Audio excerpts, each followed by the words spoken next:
Steve Dangle Podcast. Powered by Sports Interaction. Wanna bet?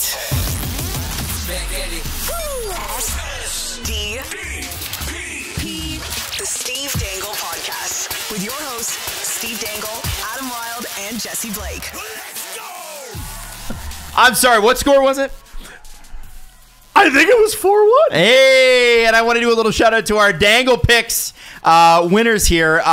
Nat Pat R89, 24 points yesterday. Hold on. Nat Adam's Pat. wife? No. Adam's Did you rig this so that your family could win a Mitch Marner jersey? Is this rigged? No, I don't think I did. Adam looked at his phone. He went to danglepicks.com and he pressed steal the jersey. He set Dangle Picks to steal. I really didn't do that. And she knows all the loopholes because she's a lawyer. Oh, yeah. It's all coming together. I bet she read the contest rules. She's the one person who read them. Could this person's name not just be Nathan Patrick? It sounds like Natalie. That would be. See, he came up with that awful quick, didn't he? Oh, yeah. They thought this through. Came up with that real quick, didn't he? Just go to danglepicks.com. You get yourself a Mitch Marner signed jersey like Nat Pat R89. Like Natalie Wilde. Yeah, Randy G and Bams. You guys came second and third. $250 skip the dishes card and $100 skip the dishes card. Congratulations to you. I came 751st. How did you guys do? 1059th. And Jesse, who did his picks live on the show, finished what? 100th. What a jerk. I agreed with the majority of your picks. You didn't agree enough. By the way, the scores reset every game. So every game you're in this. Danglepicks.com, when you sign up, Mitch Marner jersey, every single game, it's signed. And by the way, I do want to say, I think there are people that are like, well, I'm used to pools and you build points over the thing. No, there's no building points. Every game's a new game. It's 0-0 as of now. I'm sorry. I didn't know you were making the rules. I think Adam has the highest finish amongst us all time, like amongst the 4 games. How was the highest? You finished 64th in game 2. I had 20th. 65th. 20th in either game 2 or 3. Actually? Yeah. Oh, okay. Then never mind. Never mind, Adam. Eat shit, Adam. Steve gets the trophy. That's really good. Yeah. That's really good. Didn't win, though. Yeah. Didn't win. I think that might have been game 2. There's you finished 1,060 something? I had to be close to last or something like that, which is wild because I bet the Leafs on almost everything. No, you were, because you had 10 points. And you were 1,059. There's quite a few. I don't know how many total entrants there are, but you're close to the bottom. Yeah, I got murdered. I got kicked in the face. Step it up. So did the Lightning.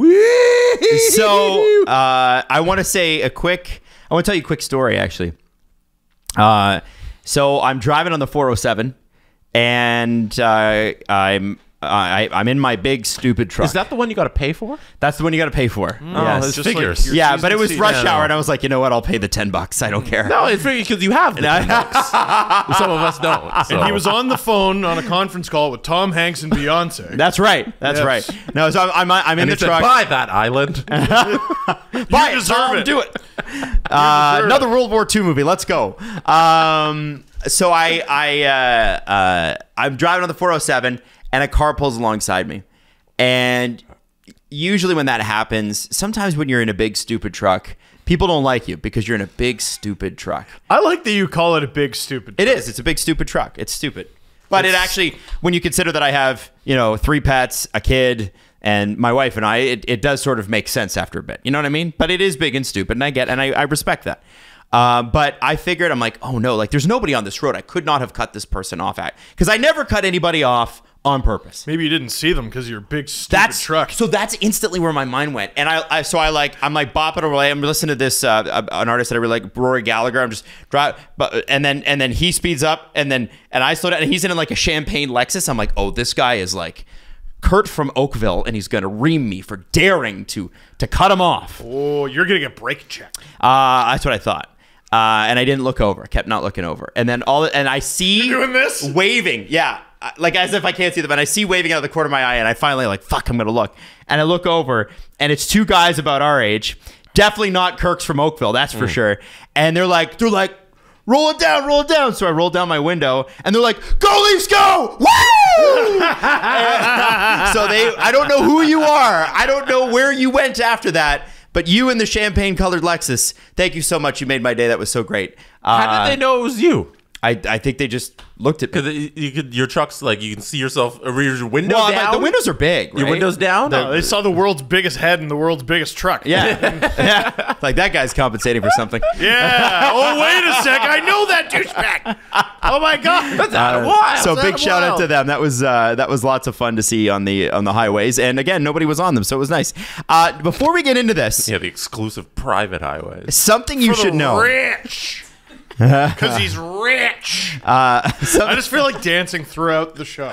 Today's a good day. That's all I wanted. Oh, did you notice how bright the sun was this morning? Oh, so birds chirping. Before we get into this, there is something you should know. The Leafs, Woo! Sorry, go ahead. Now, according to Sportsnet, the Leafs were 1-17 when leading a series since 2013. Drew Livingston checked that out, and he said actually it's 1-10. So when they're leading a series, they won one game to go up, 2 games, and the only series they did that in since 2013 is Montreal. So that's the one. The rest of the time, when they've won a game or when they've had the series lead, they've lost. Another 2. That's right. So now it's 2-10. So nice. One thing I do want to say is the next time another fan base criticizes you as a Leaf fan and says you're overreacting, that's gaslighting. Don't let them do it. Gaslighting. It's bullshit. You're thinking about it with your I cheer for a normal team thoughts. Right. And you don't.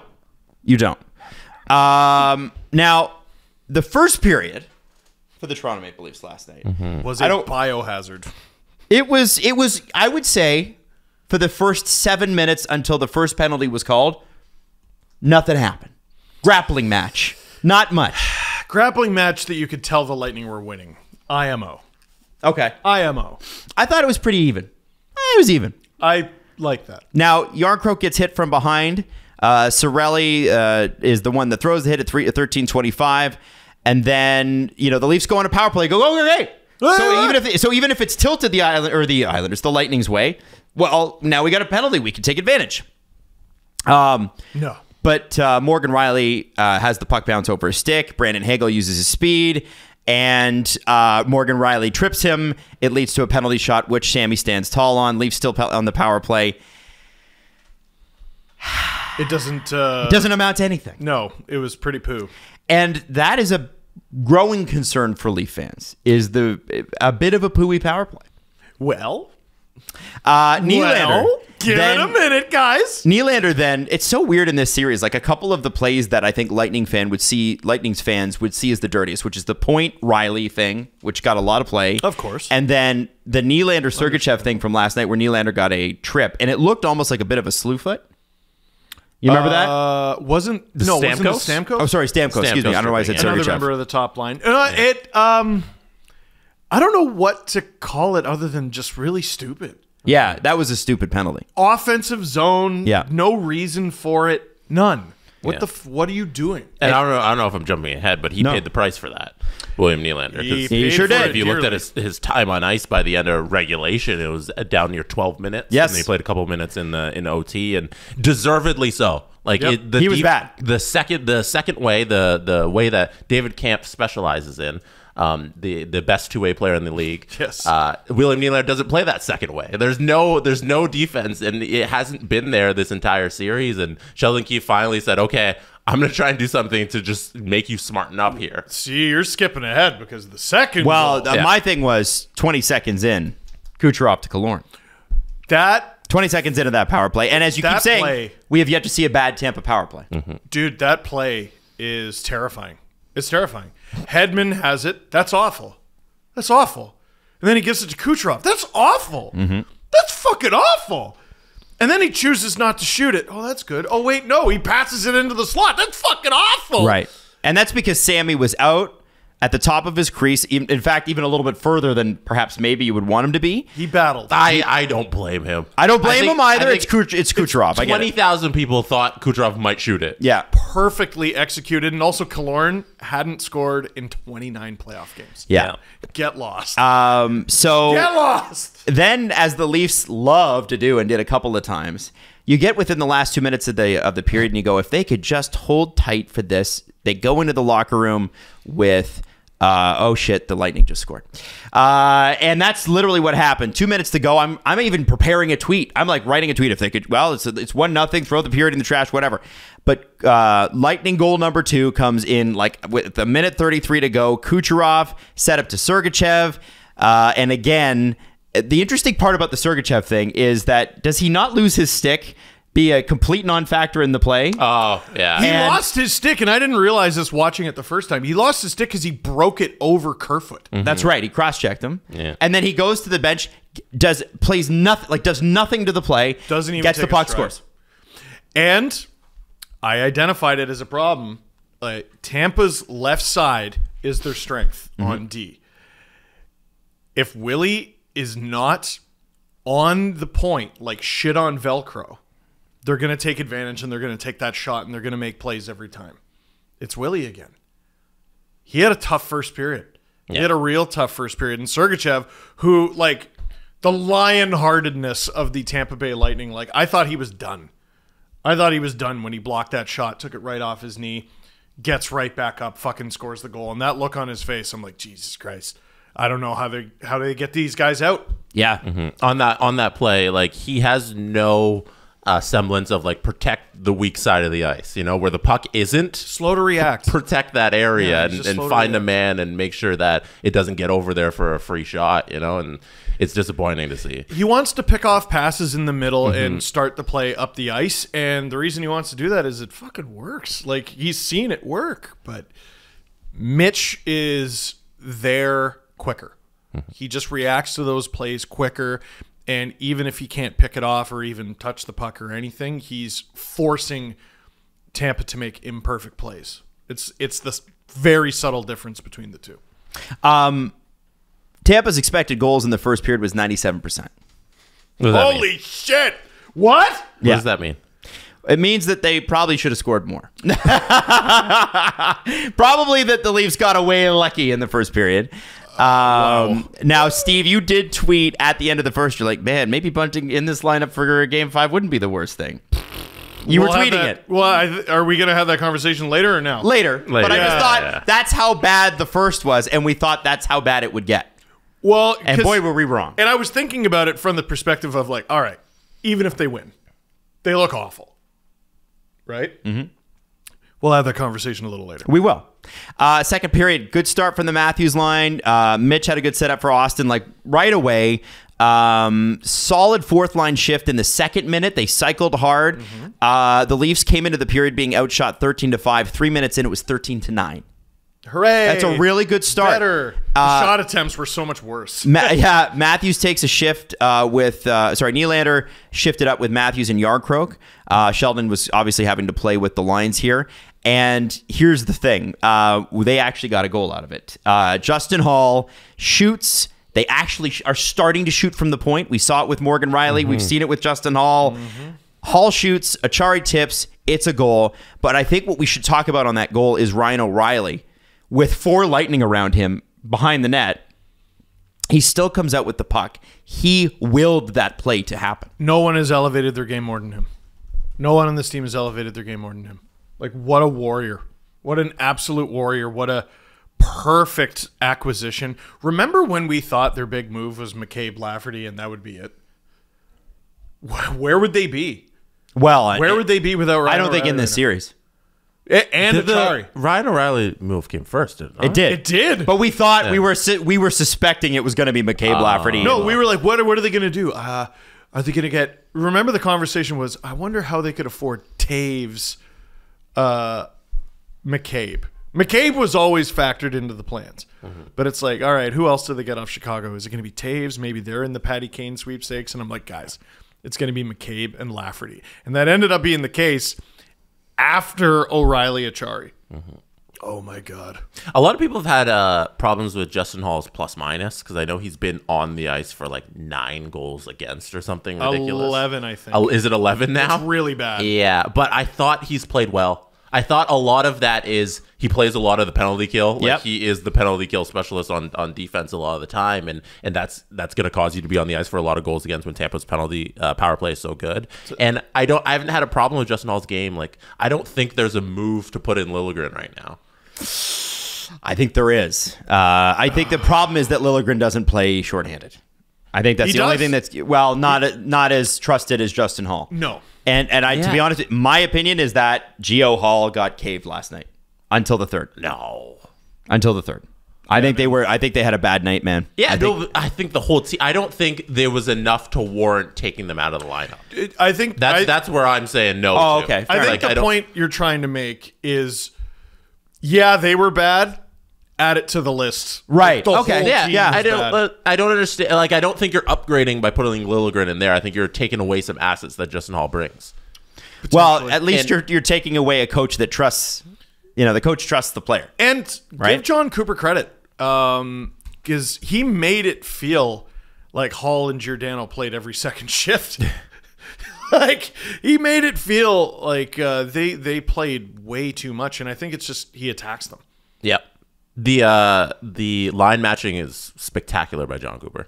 He does a fantastic job with that stuff. Win or lose this series, I tell you what, that's a top 5 coach in the NHL any day. Any day. Matthew Nyes then goes on to save a goal Yeah. right at the goal line. Right off the line. Oh, now this is a guy. Matthew Nyes is interesting because He can't come out. Well, he can't come out of the can't- lineup. I he think can't that I don't even know if we fucking can have that discussion. I don't think that is off the board.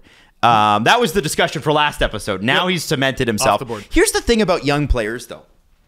Young players, usually the criticism about them when they've been high scoring in junior or college is what?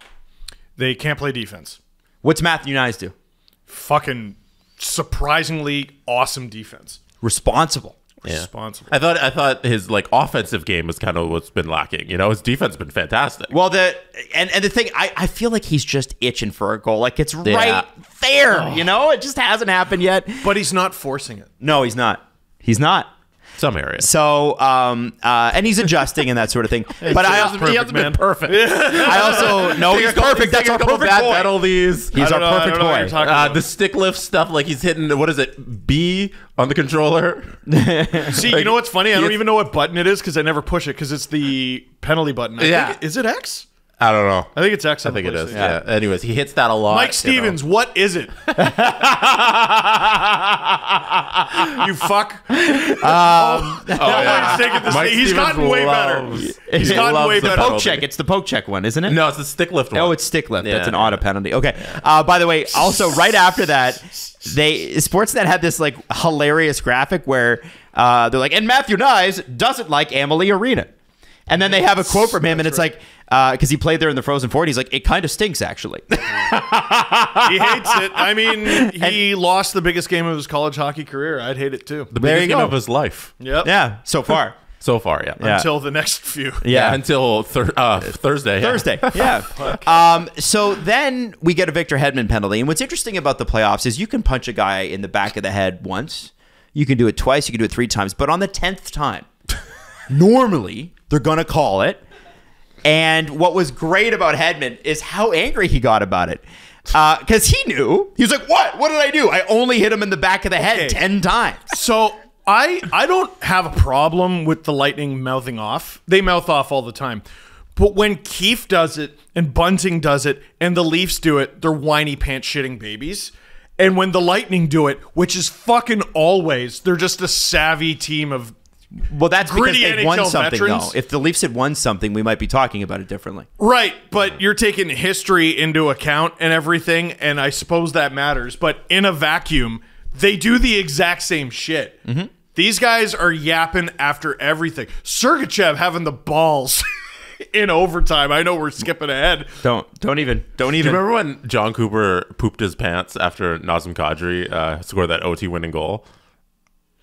What, last in the finals last year? Yes, vaguely. The when Colorado had 7 guys. Yeah, it was too many men on the ice, and he made the moment all about him, and the refs messing up the call. And then that was all people were talking about when we should have been talking about Nazem Kadri's miraculous healing and then coming back and scoring the OT goal. But that's why John Cooper's great. But you can spin that either way and be like, oh, he's a great coach. Look at him do that. Or he's a whiny ass baby. But maybe that's part of it. That is part of it. Why is being... Haven't you... Listen, I've had a baby. When he whines, he gets what he needs. Bottle, sleep, change the diaper. The squeaky wheel gets the grease. The whiny baby gets the bottle. And he's drank out of a couple shiny bottles. Yeah. Over the last few years. Yeah, he has. A teat. Yeah. A teat. The Stanley teat. They call it. It's just a guy named Stan. Yeah. Nope. We're not gonna do it. So here's the thing though. So the Leafs are on the power play, and then Killorn strips Riley, misses on the breakaway. Good. And here's the thing. The thing that, again, with the Tampa penalty kills, they are all over the Leafs power play. It's full court press all the time, and it makes it hard for the Leafs, who are used to standing still and getting set up, to get set up. That top unit is having a hell of a time gaining the zone. Well, they're really hard. And time. even when they do gain the zone, though, they cannot stand still. This isn't Tuesday night against Arizona.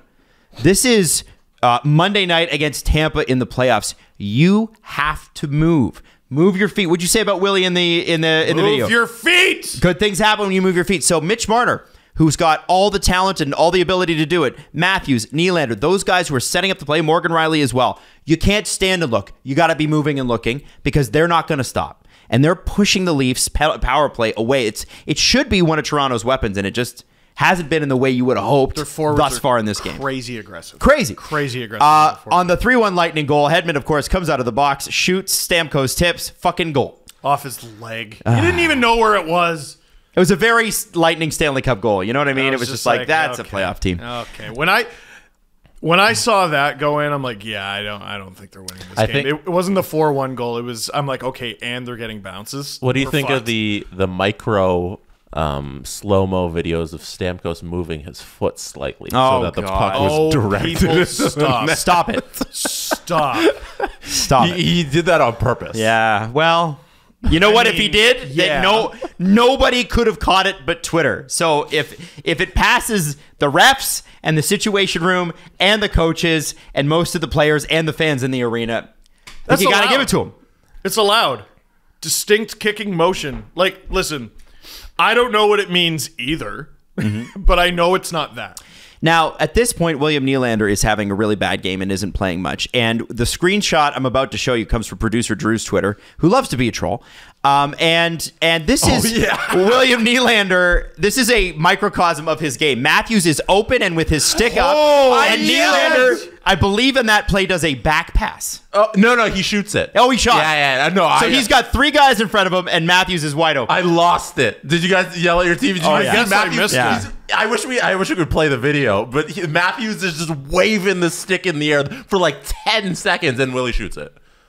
Didn't see him. Oh, Willie, bud. I think he looked him off. Some days you just don't have it. He did not have it. Willie, from a certain crowd, which is getting smaller, but he's just never going to get the credit he deserves. He's been for a team that has really struggled in the playoffs the last few years, he's been such a good playoff performer. It's been amazing. He is struggling.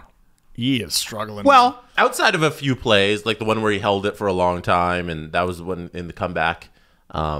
Or was that the one they lost horribly? But there's a really nice play. He's made a couple nice goals. He's made a few really nice plays. But outside of those, there's a few guys on the team where you look at their numbers at the end of the day and you're like, they're doing fucking great. No. It doesn't tell the full story. You had to watch the thing. If you look at his raw numbers, he drew a penalty and he got an assist on the OT winner. He had a fucking great game. No, the fuck he did not. But he got benched and played 12 minutes in regulation time. Did they win? They won. They did. Now, Killorn, as I said at the beginning of in the first period part of this segment, you get to that 2-minute mark and you're like, come on, guys, just lock it down. Tampa, 2 more minutes to go. Don't let in a goal before you go to the dressing room. That would make it sad. And also 4-1. Thank you. He's never going to give me what I want. Never going to give me what I want. Dude, I went to bed at 3. And Killorn shoots it from the blue line, basically. It goes off the post and in. Sammy doesn't see it. Doesn't see it. Hagel did a great job on that shift, using his speed to back Hall up, using his speed to drag Hall into a screen, and Sammy doesn't see a molecule of that. That was one hell of a shot. Oh yeah, And that a was great shot. Crazy shot. No goals in 29 games, 2 goals No, tonight. that was Yeah. fucking. Fuck off. You see the indent on the post from the fucking puck. Like, Yeah. he nailed it. Killorn was like their best player. yes, he He was. had Yeah, an yeah. Worst last unreal night. game. Yeah. Oh yeah. Had a great He was game. fantastic. He should have had 5 goals. McCabe. So the Leafs are on the. There's a 4-on-4 because TJ Brody existed and took a punch to the head. Let's talk about who punched him again. It was. Was it Kucherov? Was it him? I believe it was. I Let me don't just pull remember it. who it was. So Are you doing the third? It's Sergachev. No, this was second. End of the second. End of the End of the second. second, okay, With okay. about 45 seconds to go, Sergachev Yeah. punches Brody in the head. But John Cooper very smartly throws up the 4. And the And he refs got are it. like, well, they both must be involved, so we're sending them off. So TJ Brody, who has had his moments in this series with penalties that you don't want to take, gets a penalty for taking a punch to the head, which is different from the Tavares penalty where he didn't. And there, you know Or what? sorry, the Hedman penalty where Tavares didn't take a penalty for that. I am not so arrogant that I think the Leafs watch my videos. But when Sheldon Keefe yelled, "That's made up" at the ref, I was like, you know what? Maybe. Yeah. Maybe, just maybe. The Leafs. That's my line, Sheldon. Then McCabe gets a penalty right at the end of the third period. It's 4-on-4, So 2 minutes free. stupid. Cross Can't do check. that. He was baited into, and he has got to. You got to be better than that when you're down. He's had a difficult time adjusting to playoff hockey. Yeah, He's been. It's funny. he's been good. A lot of the Leafs who have struggled in this series are at least battling, and they're doing their best at what they can control. So he's been getting caved in a little bit. I'm just going to throw my body in front of shots. I'm going to try to throw hits when I know it's not going to be putting me out of position. I'm going to do my fucking best.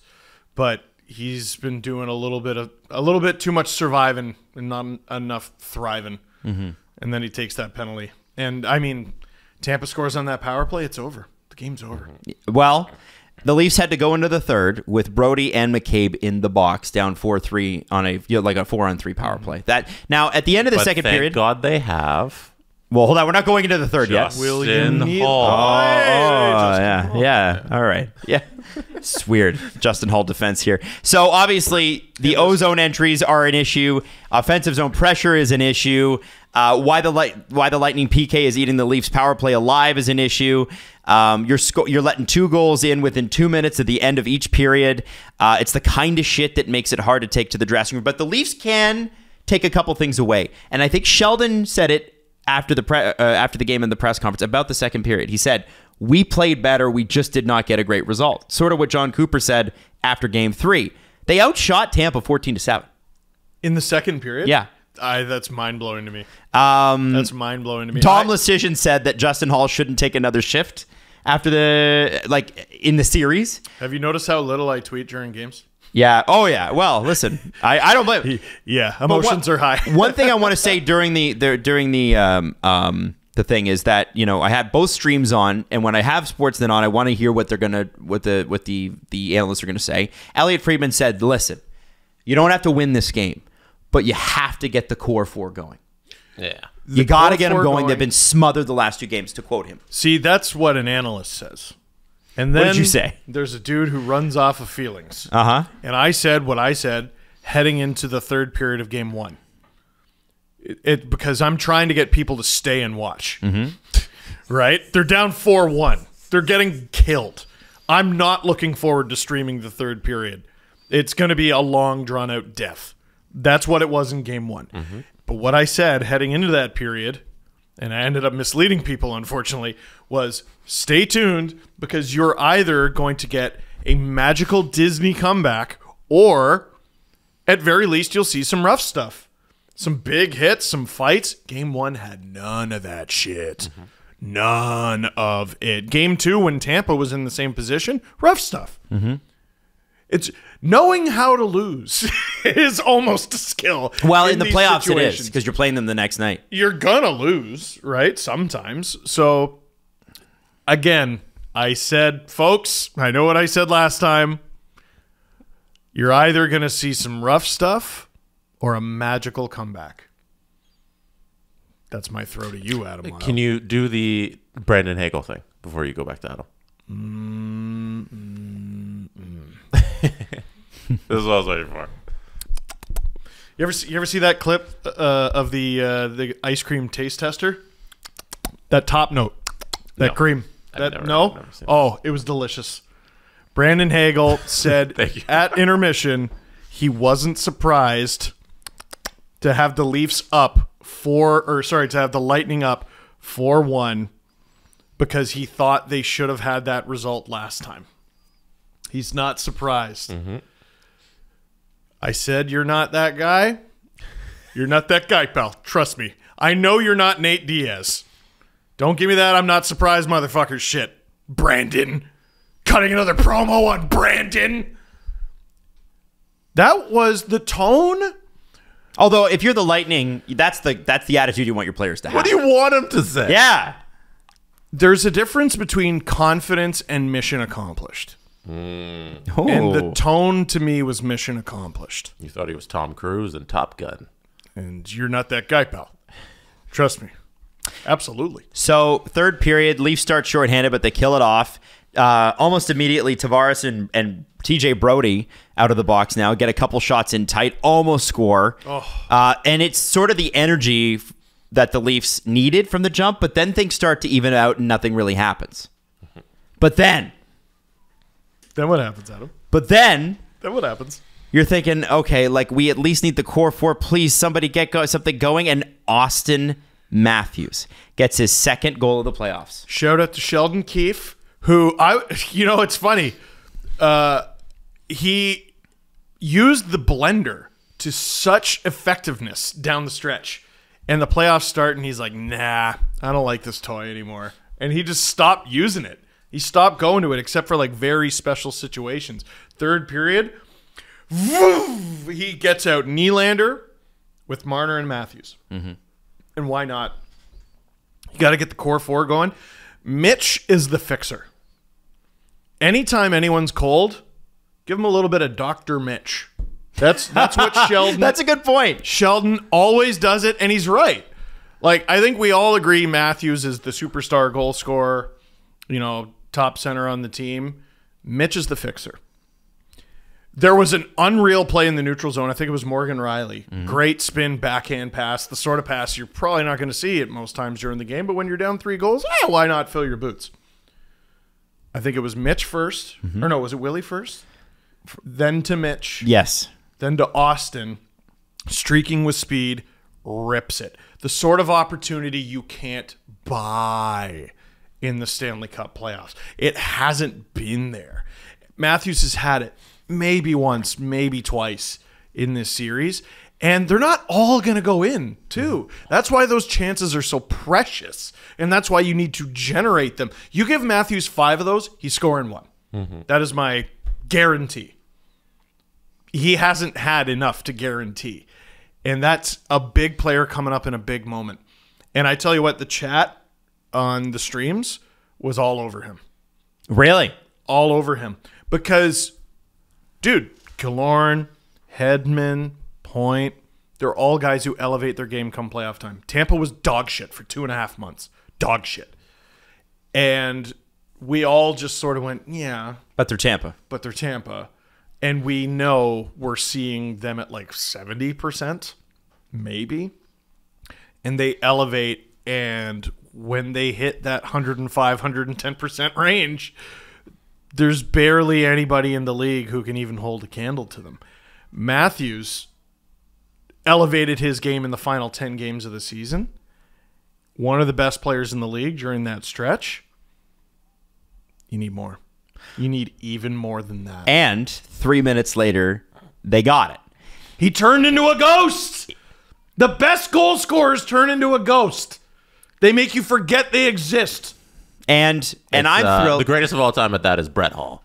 Oh yeah, He was, He couldn't skate, but he could shoot like a fucking. He was crazy the best at finding the open spot in the offensive zone, and everybody, all the defensemen, all the forwards, forgetting that he existed, and then Elmer just feeding him a pass, and he just snipe it home. Be very quiet. Yeah. Got my stick in the air. Yeah, it's crazy. And then- he was like Ovi, right? It's like, Yeah. you know he's there. I don't know why you're ignoring him. And Austin has that exact same thing. Yeah. In him, and it's really special.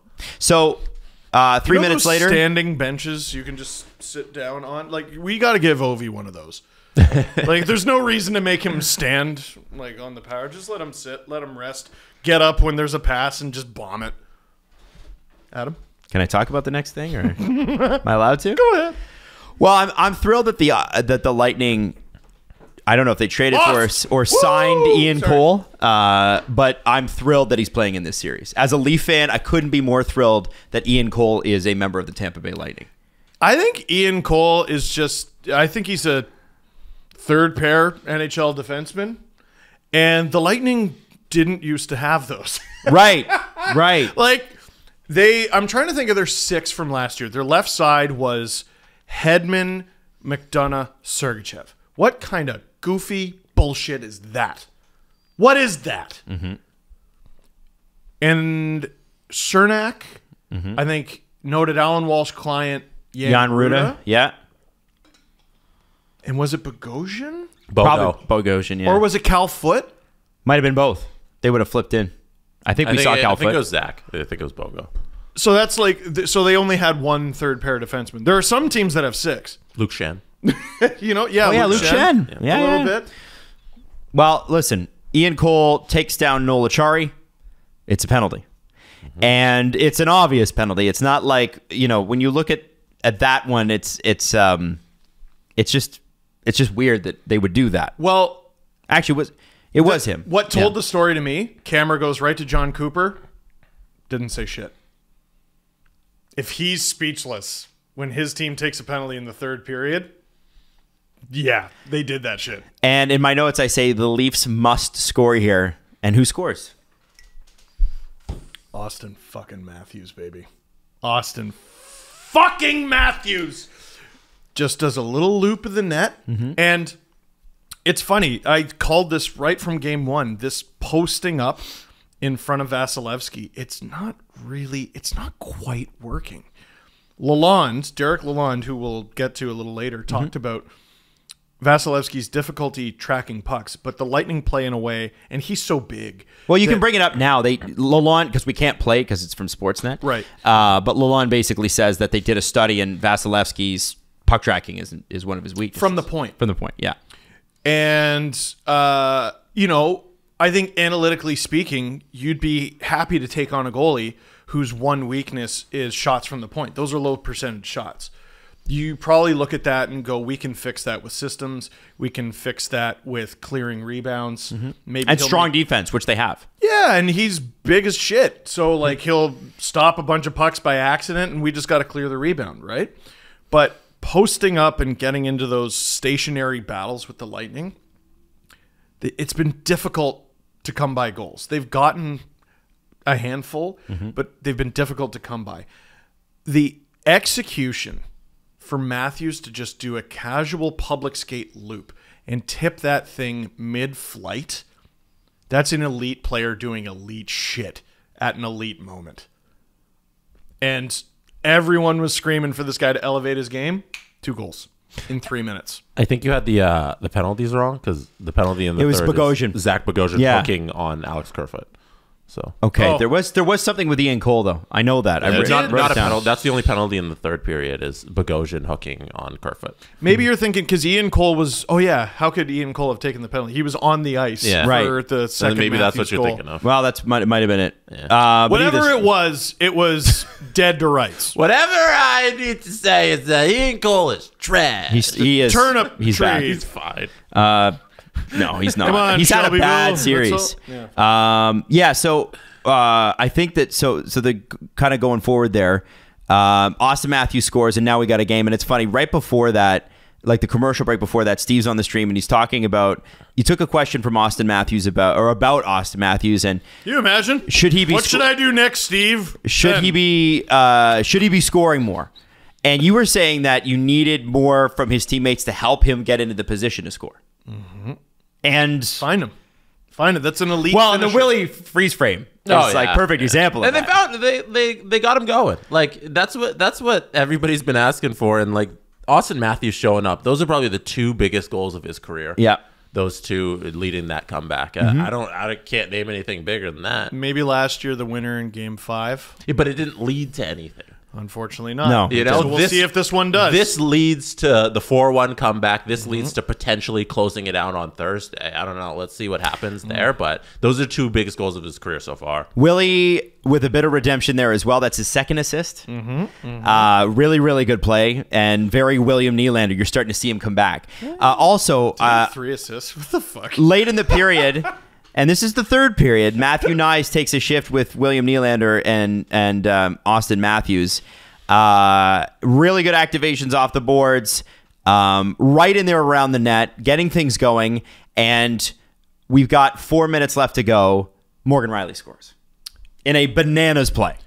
Because Keefe pulled out the blender again and he said, you know what? Not in every situation, but I think in this one, we're going to do O'Reilly, Tavares, Marner. We have a left side face-off. Let's put out John Tavares and Ryan O'Reilly. I caught myself. Oh, close. Close. Yeah, it'll get you. Now, I actually missed this goal because Sportsnet Now and you skipped at the same time. Oh, no. gosh. Yeah, Okay, it was like, so- it was crazy. Oh, wow. All I saw was blah, blah, blah, blah, blah, blah, scores, and you're So- like, oh, and I'm like, okay, we scored. So, I got to take you a little behind the scenes there. Yeah, So- it was a bit of a rough night for that. Well, my stream was having technical difficulties in the third period, and they didn't tell me in the room. They didn't tell me. That's the right move. Yeah, Don't tell me. just keep going. Don't take me out of my zone. And I checked my phone because my phone is how I get the questions cherry picked from the chat because I can't. I mean, it's going. Brrr, can't read the whole thing. My wife texts me. She's like, "Oh no, the stream is sticking. There's a problem." I go, "Darling, light of my life, Don't tell me that. Shut up. I love you. I'll talk to you after the game." Yeah. I can't. And while we were fixing the, well, actually, I'm skipping a little ahead, but we decided to put up a slate that said technical difficulties instead of showing a feature between the third period and overtime. And they were trying to fix the issue. And the whole time I'm just sitting there rocking back and forth like a caged animal. Right. Because all I can think about is the game. All I can think about is the game. If I think about how the thing's not working, I'm going to get very upset. Because I thought if I may quote the youths, bars. I thought I had bars on the tying goal, and I don't even know if it was recorded. Did anyone see it? I haven't seen it. I haven't watched it back. With the tying goal? Yeah. Like what I said. I've seen the tying I have goal. no idea. And what's weird is my feed was fine. So I had no idea there was an issue. It is what it is. Shit happens. we go It's the back and internet. check afterwards. Yeah, I'm sure we'll see. I wouldn't worry about it too much. no. Who No, cares? but yep. Did you Shit see happens. back to the things on the ice? You see, why did William Nylander take that face off on the left side? I of the didn't get ice? that either. So who was out there? Was it Nyes, Matthews, Willie? Yeah, because Matthews took it on Yeah. the other side once the play went down the ice and there was an icing, and they just regrouped. I and- noticed they did that with Yarncroke too. Yeah, with Matthews. I guess. Do they not trust Matthews on that side of the ice? No. to take So face-offs? what they've always done, dating back to the Babcock days, Yeah. is they have a right-handed shot with him to take the face off. They don't do that with Marner, but they're comfortable doing it with Willie. When Austin and Willie were on the same line, they always did it. And now that Yarncroke's out there, they have him do it because he's apt enough at face-offs. So my assumption is Matthews was kicked out of the face-off. No, he wasn't. Oh, he wasn't? No. Well, then I have no Willie lined up there and he took the face off. It must have been some sort of set play they were trying to pull off. Yeah, I think when down a goal in the third period of a playoff game. Trust Austin Matthews to take a face-off on either side of the ice. We've reached that point. But they got out of it. But Keith loves that stuff. He loves fucking messing with everything, trying to play these little games, throwing whoever on these lines, and it works. Maybe So whoever I should shut up. Maybe who he was taking on in the face-off, they're like, he doesn't do good against righties. It's like a pitcher thing. Yeah. Or maybe every now and then an NHL coach is like, let's fuck with him. Yeah. That's what Keith does that all the time with these lines and these little changes, and I'm gonna shut up because they just keep winning. I'll have patience for it as long as it works. Yeah. Now I want to, Jesse, I sent this to you. The Maple Leafs posted this on their Twitter account. What Maple Leaf Square looked like when Morgan Rielly tied it up. Bedlam. Just have a look. Oh, that poor girl gets rocked. The girl in the red tube. Yeah, that was an explosion of humanity. Shit rocked. So, here, we got to watch it again. You want the girl getting rocked? So, keep an eye on the girl. She's got the Go Leafs Go sign with the red tube. Okay, all right. So, watch her. Here we go. Wham! Oh, no. Dude, I have been in that position when you don't expect the mosh pit to break out. Oh, no. Oh, God. I didn't notice that. But she comes back into fast fray. forward. Yeah, she goes right back. She doesn't miss a beat. Where is she? She's a warrior. Where is she? We lose her for a little bit. Where is she coming back? There Let's Nothing go! stopping her. There she Now, is. so that's what everyone was paying attention to. If you go back to the beginning, I noticed something else. So, okay, Buddy standing right next to her, next to the dude in the Leafs jersey. So he's Blue jeans, black coat. Yes. Okay. He's got his arms folded, but in the arm that's tucked, he's holding a cup of Timmy's. Oh. He's holding a cup of Timmy's. Yeah. Watch. He doesn't spill a drop. Oh, that guy almost takes out his arm. Keep the cup. Oh, you're right. How does he keep? OVO almost takes it out. There's nothing in the cup. Look. Oh, whatever. Look. Drew Sweater is just There's nothing in the cup. barreling through the world, and like he punches the cup directly. Is that a Carlton the Bear stuffy? Or what is that? Okay, we don't need to overanalyze this video. Let's move on. Yeah, it's a Carlton the Bear turnover chain. I need it. Is it in actually? my life? Yeah, it's a giant. Does that exist? Giant ass Carlton Bear chain. I need that. Leo's favorite thing in the world is Carlton the Bear. I have a Carlton the Bear shirt that I wear when I need him to behave. So then we go to overtime. And I want to, going in overtime, everybody's nervous.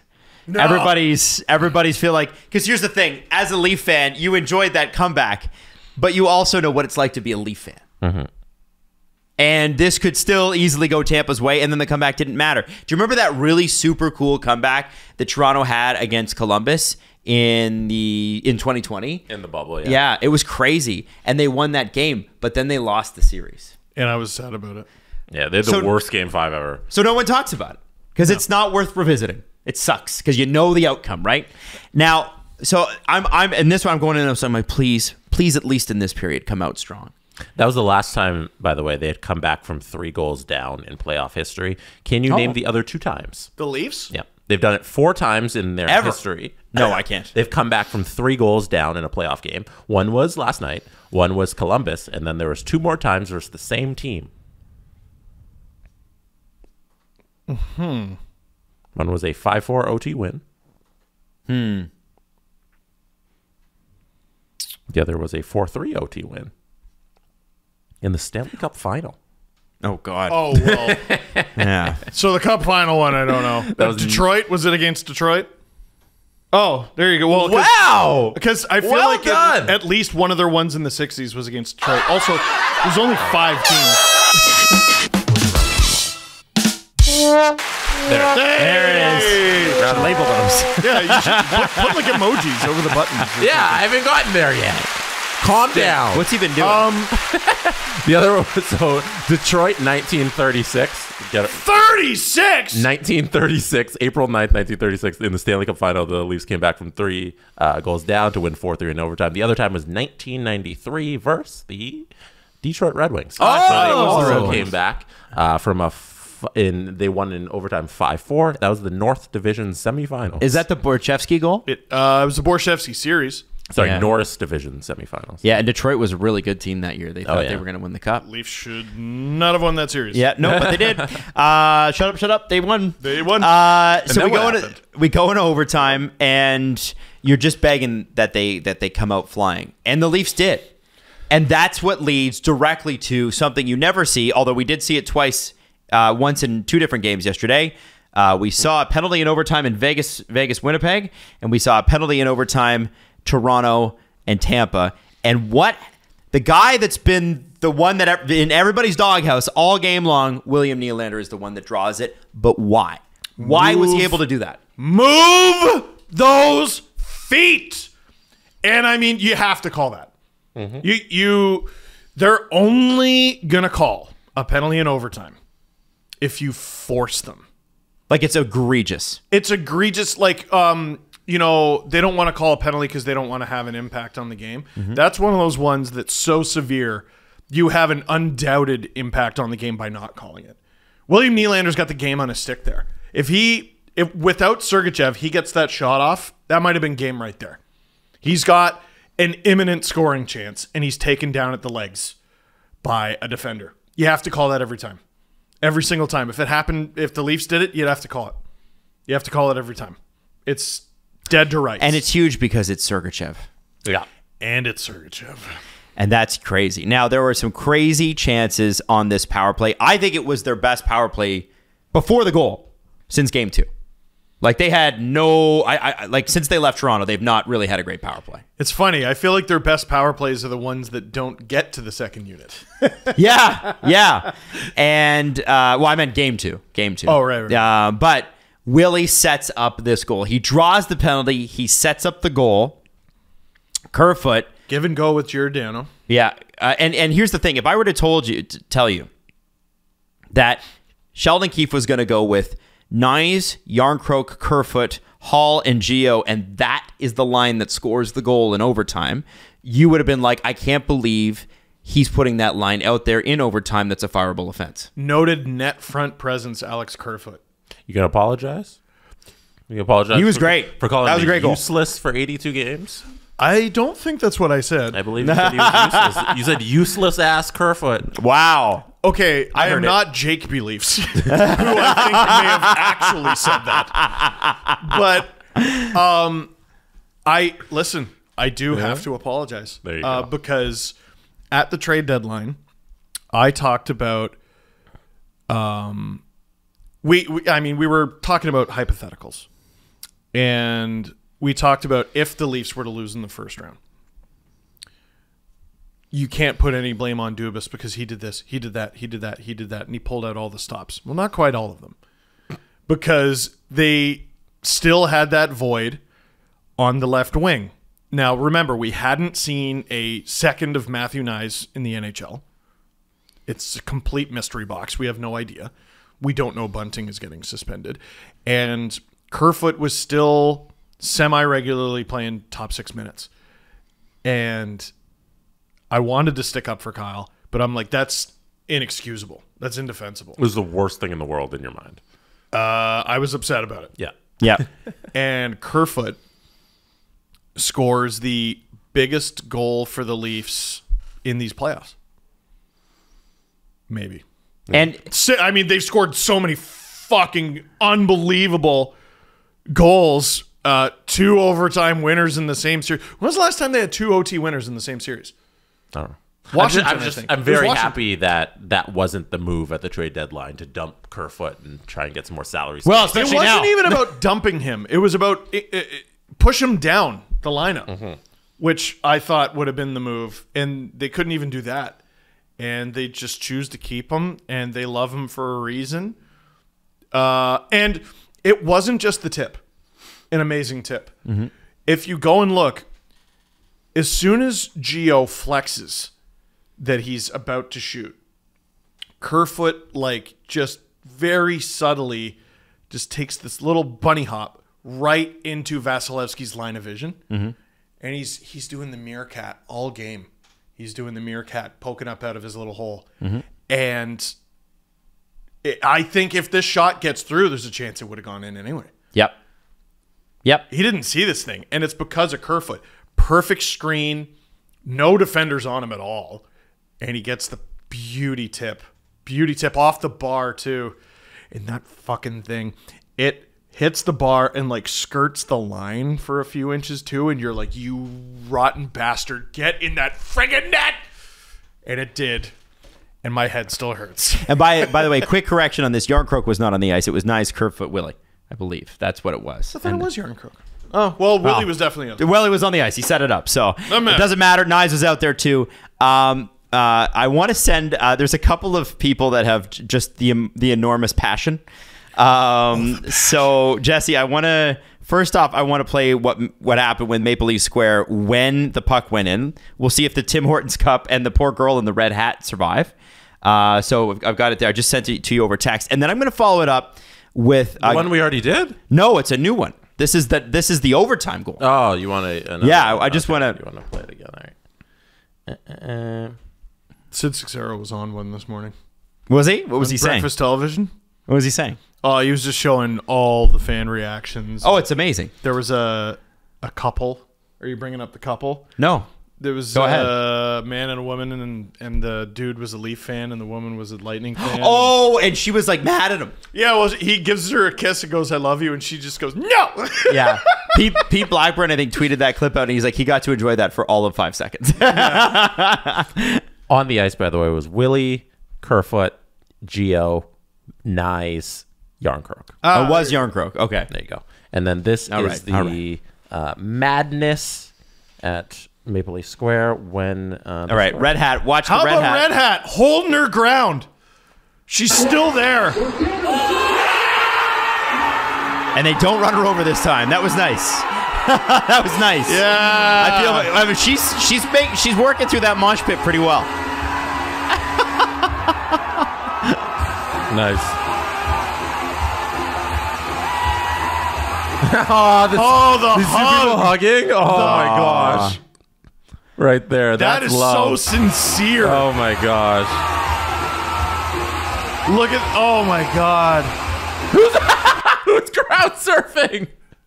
Oh, dude, that's the second straight game there's been crowd surfing. That's awesome. Shout out those guys. Oh, so much fun. So I just sent you another video, and this is from Fan First Network. And they go out and they talk to fans, like where the fans are. And they sent us a little video, and I thought you guys would really, really like this. This is fans at Maple Leaf Square right after the overtime goal goes By in. the way, shout out Fan First Network, who Ryan, who I don't know if he heads up like the whole thing, but he's one of the founders. I talked to him on last week when I was there for game number 1. Awesome dude, and I'm very happy that they found some traction with this with their little network. Can't say enough nice things about them. So here's the little video that they sent us. Hey! Shout out to Steve Dangle. That one's for you, baby. Yes, Steve! Yes, Steve! Hey, that's to Adam Watt, and that's to Justin Blake. You boys have been doing it for so long. Hey, Steve Dangle Podcast. We love you, baby. Shout out to you. Shout out to you, man. Shout out to you. That's amazing. Shout out you guys. Yeah, you guys are cool. doing it. That's really cool. It's you know those the ones after the Knicks games where Bing Bong went famous. Yeah. That's your life. They're just as good as all that shit. Bing Bong. Fuck your life, Bing Bong. They're gonna have some moment that's if the Leafs keep winning this. The Fan First Network's gonna have some moment that's just as good as Bing Bong. And they find the most rabid people. Yeah, like you guys it's are great crazy. at the stuff you do, especially on TikTok. And they have this enormous dude who just flags people down. Oh, is that what they do? Well, you didn't. I can't. No, you weren't there. No. It was the Avalanche game. There's some dude who's like if Jesse ate Jesse. Like he's like a bouncer, but he's like their he's like associate producer or something like that. He's just like, hey, you want to be on camera? And you're like, yes. Yeah. Yes, I would love to do that, sir. The abominable fucking snowman, Jesus Christ. Give me a sec. I'm going to run you through some stats. Marner, 2 points. Matthews, 2 goals. O'Reilly, 1 point. Nylander, 3 points. Riley, 1 goal. And that is just from the start of the third. straight through overtime. That's so fucked. Before the third period, only one of those players had a point, and that's O'Reilly with another assist. Of course. The big stars for the Leafs, Marner, Matthews, O'Reilly, Nylander, and Riley, got it done. And the great thing is that's not all the big stars on the Leafs. You know, John Tavares did get a hat trick earlier this year, or this series, right? Remember? A couple other things is I thought a guy who's been a factor this entire series for the Leafs, against the Leafs, is Corey Perry, and I don't remember seeing him last night. The fourth line for the Lightning was not nearly as effective. And I wonder if, that's the fuck up line. It's to fuck you up. Right. Are you doing a bunch of good things? Are you getting things done? Well, we're going to send those guys out there to fuck you up. Right. And the Lightning didn't need them. Right. They didn't need them to disrupt. Mm-hmm. Now, where they could have maybe been a little bit more useful is while the Leafs were coming back. There were 6 minutes between 4-1 and 4-4. Yeah. But maybe you decide that's not the line I want to put out there in defensive situations. You know there's only one player on Tampa, I think, who's been noticeably bad. Patty Maroon. And, I'm not picking on the guy. The amount of... He's the only Lightning player turning the puck over in the offensive zone regularly. And they send him in there, and he's good at doing certain things, for sure, and I don't want him down low with the puck, and I don't want him in front of the net with the puck. But in these past two games where the Leafs have really gotten outplayed and really gotten their asses kicked by the Lightning, they're taking the puck off him with ease. With ease. If you... I don't know how Cooper combats that, because you got Colton, Paul, Jeannot, which is just such a bad time. Do you do Jeannot, Belmar, Perry? You have to use Maroon somehow. Yeah. Yeah, you do. But he's been noticeably bad in these past two games when the Lightning have been dominant. Lightning insider Eric Erlinson? Yep. Basically, he said, since defeating Dallas in overtime of Game 4 of the 2020 Stanley Cup Final, the Bolts have a 1-8 overtime record in the playoffs. The losses came Dallas Game 5, Florida Game 2, Carolina Game 2, Islanders Game 6, Montreal Game 4, Colorado Game 1, Colorado Game 4, and Toronto now Game 3 and 4. I think their one win was... So I guess they're 1-9 year? now. I guess they'd be 1-9 in overtime since the Stanley Cup. It's not great. How do you pull that off? 3 straight Cup finals? I know. You know what's interesting? Pull that off? What I thought was interesting is they could cite a stat that is that many overtimes, and it's only been 3 years. Like for the Leafs, if that was the Leafs overtimes, it's been you'd have to spread that over 25 years for the Leafs. Yeah. Sergachev's coming up on 100 playoff games. He's 24. I know. This team has played a lot of hockey. It's wild. Lot of hockey. Crazy. Sergachev's 24. Yeah. Fuck off. Riley suggested after the game that Tampa's game changed as soon as they got up in the game. 4-1. Steve doesn't believe you. I don't believe you. I was going to look it up. Adam's looking it up right now. He's determined. He's 20. He's 20. He went to school with Matthew Nice. He's 24. He's fucking 24? 96 playoff games. Damn. I can't believe it. I actually can't believe it. As proof of me not trusting Adam Wild. How the fuck is he 24? Because he was drafted a while ago, man. And he was traded a while ago. Like he was traded when he was 19. Oh, I thought you'd think he's older. Yeah, I did. Yeah. I thought he was older. I'm shocked he's still so young. Oh, it feels like we've had Sergachev forever. Yeah. Yeah. And I'm shocked he's still only 24. Yeah. The Russian Sam Gagne. Yeah, Dude's younger than all the stars in the league. He's also been playing since almost the beginning, right? As soon as he got traded for Drouin, he was playing. Mm-hmm. And he played 4 games for Montreal ever. But the 17-18 season, which is the first time the Leafs made the playoffs with in the Matthews era, 16-17. Okay, 16-17. So he played his first full season after that. Okay. He had 40 points in 79 games his first year. It feels like he's a 10-year veteran. Yeah, well, he plays like it. He's amazing. We don't put nearly enough stock into playoff numbers when we talk about a player's career. Yeah, I agree with that. Like, I totally look at agree. Ryan O'Reilly. There's somebody who doubles his output in points just because it's the playoffs. Yeah. Well, like later in his career, he'll come up on 1,000 regular season games, and you'll be like, "Oh, here's Sergachev's 1,000th game." No, it extraordinarily isn't, because by then he'll be flirting with like 200 playoff games. Probably. Right. Morgan Riley suggested that Tampa's game changed as soon as they got up 4-1, and it seemed to allow the Leafs to come back because they opened up. Because and then John Cooper followed that up with, what's that cliche? You play not to lose? Dude, they're struggling to play with the lead, man. The Lightning are struggling to play with the lead. Sheldon Keefe said, team feels different. Does it feel different to you guys? You understand why I'm hesitant to say yes. Oh, the head coach is saying it. Do you feel it or do you not feel it? From right now. They are getting moments, and they are showing poise in those big moments that they have not gotten in the past. The Leafs of the past, and maybe even like a few weeks ago, play better first and second periods than this team probably.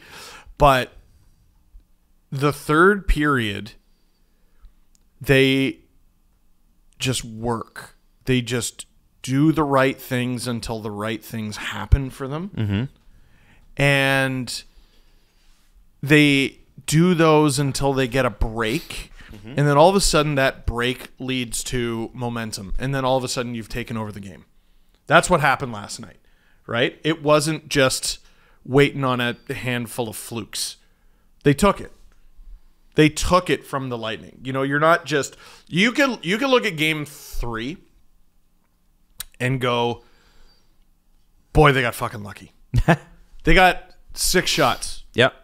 In a game where they couldn't get anything going offensively. The third period was their worst offensive period. 6-3 were the shots. So you're seeing Tampa do something there, and you're seeing the Leafs not be able to accomplish their goal. You're seeing the Lightning crawl into a shell, but you're also seeing it work because they held their opponent to 6 shots. You say, Vasi, you have to stop 6 shots. He'd tell you every day he could do that. Every day. Every fucking day. Right? And you could look at Game 3 and go, that was one that got away from us. That was unlucky. Game 4? I'm not sure that's what happened. The Leafs got outplayed. No doubt. But they took that moment and they built to that moment. They built to the first Matthews goal. They built to the second Matthews goal. They built to the Riley tying goal. And they dominated the overtime. And they built to that win. Fucking A. That just hasn't been there in the past. It just hasn't been there. Here it is. Feels good? Feels fucking great. So I think because after Game 1, I heard from a lot of people who were upset at me because I called Tampa washed. And after Game 1 performance, it didn't really look that way. But seeing how the rest of the series has played out, I think it's clearly not the same Tampa team that went to 3 straight Stanley Cup finals, because you have a Leafs team that seems to, you got a lion on your sleeve, on your arm there, Steve. Like, what's that lion doing if he sees a wounded antelope? Well, this one's a friendly lion. Oh, he goes to a vegan cafe. You got a Leafs team who seems to have the determination to take advantage of a wounded animal, and it seems like Tampa in the past wouldn't let these games slip away. And I think John Cooper saying that, hey, we kind of sat back and we gave up this game, like, that's not a thing that you'd expect out of this Tampa roster. And whether it's they don't have the same horses that they've had over the last 3 years because of the nature of the salary cap, whether it's the amount of games they've played, whether it's just a slip in your determination because you can only do this for so long. The personnel they've lost. All the guys, all of the things that go into it is a large factor in the Leafs seizing an opportunity where, hey, we can get back into this game. We're not done yet. And they've done it. And like, all kudos to the Leafs. And it's on both sides, I think. You have a Tampa team that's not the same as it was last year. And you have a Leafs team that's grown, that's mature, that knows that, hey, we need to take advantage of this opportunity because we can come back here. And acquired the right guys. And acquired the right guys like Ryan O'Reilly and Noel Achari, who recognize these situations and come to the fight. What percentage of Leaf goals through the first 4 games have Achari and O'Reilly gotten a goal or an assist on? Like, what percent of the Leafs goals have come directly from that trade? Fucking Kyle, talk your shit. That is unbelievable. Yeah, it's great. Unbelievable. So, guys, I want to ask you, what's it going to take to win Game 5 in Toronto? What do they got to do? I want a great game from Sammy. Well, Yeah. I think we could all just like sit back and be real happy and play with our toys if Sammy just like stood on his head. Well, That'd be cool. I don't want him to have to. That'd be cool. It'd be cool. Just every once in a while, I just want a goaltender game. Don't even fucking worry about your offense or defense. They haven't really gotten it. Like I watched. No, that's not true. Game 3. We'll get to Dallas, but like Jake Ottinger won a whole game on his own. There's no business they have. Shocked. I would like to see one of those, but that's pie in the sky. It's baked into the cake, Jesse, that if the series goes 7, Ottinger's stealing at least 2. Yeah. Like, it's Jake Ottinger, right? That's what he does. If the Jets are going to have any chance against Vegas, Hellebuck's going to have to stand on his skull and brain, right? I don't know why I said that like a Sopranos henchman, but they've got to control more of the game than they did in Game 3 and Game 4. They've got to pretend this 2-day break does not exist. They have got to act like it's a continuation of Game 4, and you have, again, to use the term, a wounded animal. You have a Lightning team that is dejected and does not have the momentum on their side, and they are not doing the right things mentally, and they are not doing the right things physically, and they are getting outworked and buckling in the moment, which is just something you can't count on them always doing. I do not want to see that fucking building again. I do not want to go back there for Game 6. And, I mean, it can happen. We saw it with the Raptors in 2019. Mm-hmm. They lost Game 5 with the 3-1 series lead, and we all said, oh, fuck. Mm-hmm. They got to go back to Oracle. If they lose that game in Oracle, I don't even want to know what's going to happen in Game 7. They pulled it off in Oracle. They won it. They literally shut the building down. It's the last game ever played there. Have we already seen the last game in Amalie Arena? God, I hope so. I hope so. Sheldon has to have his best game of the series. Okay. What does that mean? What does that mean? It means the Lightning can't control as much of the play as they have at home. He's got to free up his big guys. He's got to play with the lines. They certainly look freer at home, the big guys. Of course, you gotta shelter the minutes of your third pair and Gio and Hall. You got to put them in a position to succeed, and move your fucking feet. Move your fucking feet. And it's just a good thing to do anyway. I was about to say you might draw some calls. 5, 6, and 7 do not count on that shit. Especially, getting calls going your favor. Yeah, especially getting one in the third and overtime of that game. Deserved calls. But they still keep score of this stuff. Mm-hmm.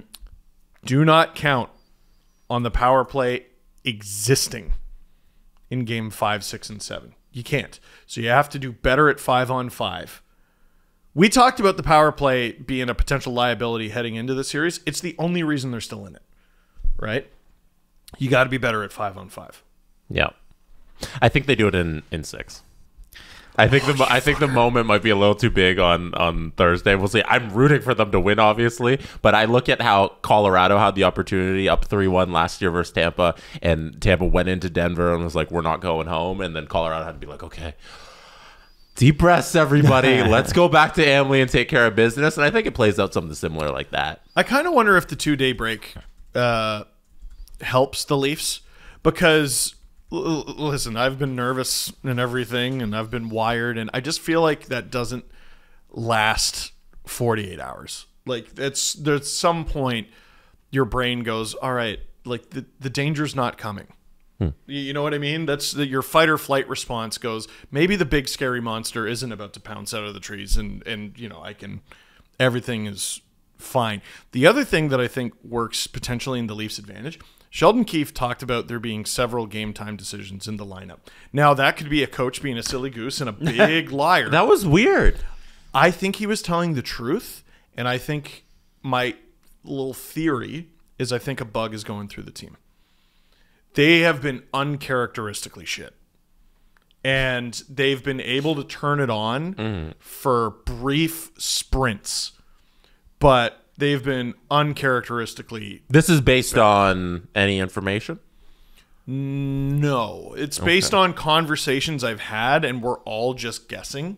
Some of the post-game reports, I was just looking at some of the faces, and I'm like, you do not look like you've slept. Does Bunting get in? I think he has to, and I think my buddy Nick LaFlame, Nakash Ganguly, had the answer. Yarncroke, Matthews, Marner. Nyes, Tavares, Nylander. Nyes, Tavares, Nylander, thank you. Bunting, O'Reilly, Achari. Okay. And the fourth line, Aston Reese. Kampf. Kerfoot. So Lafferty comes out.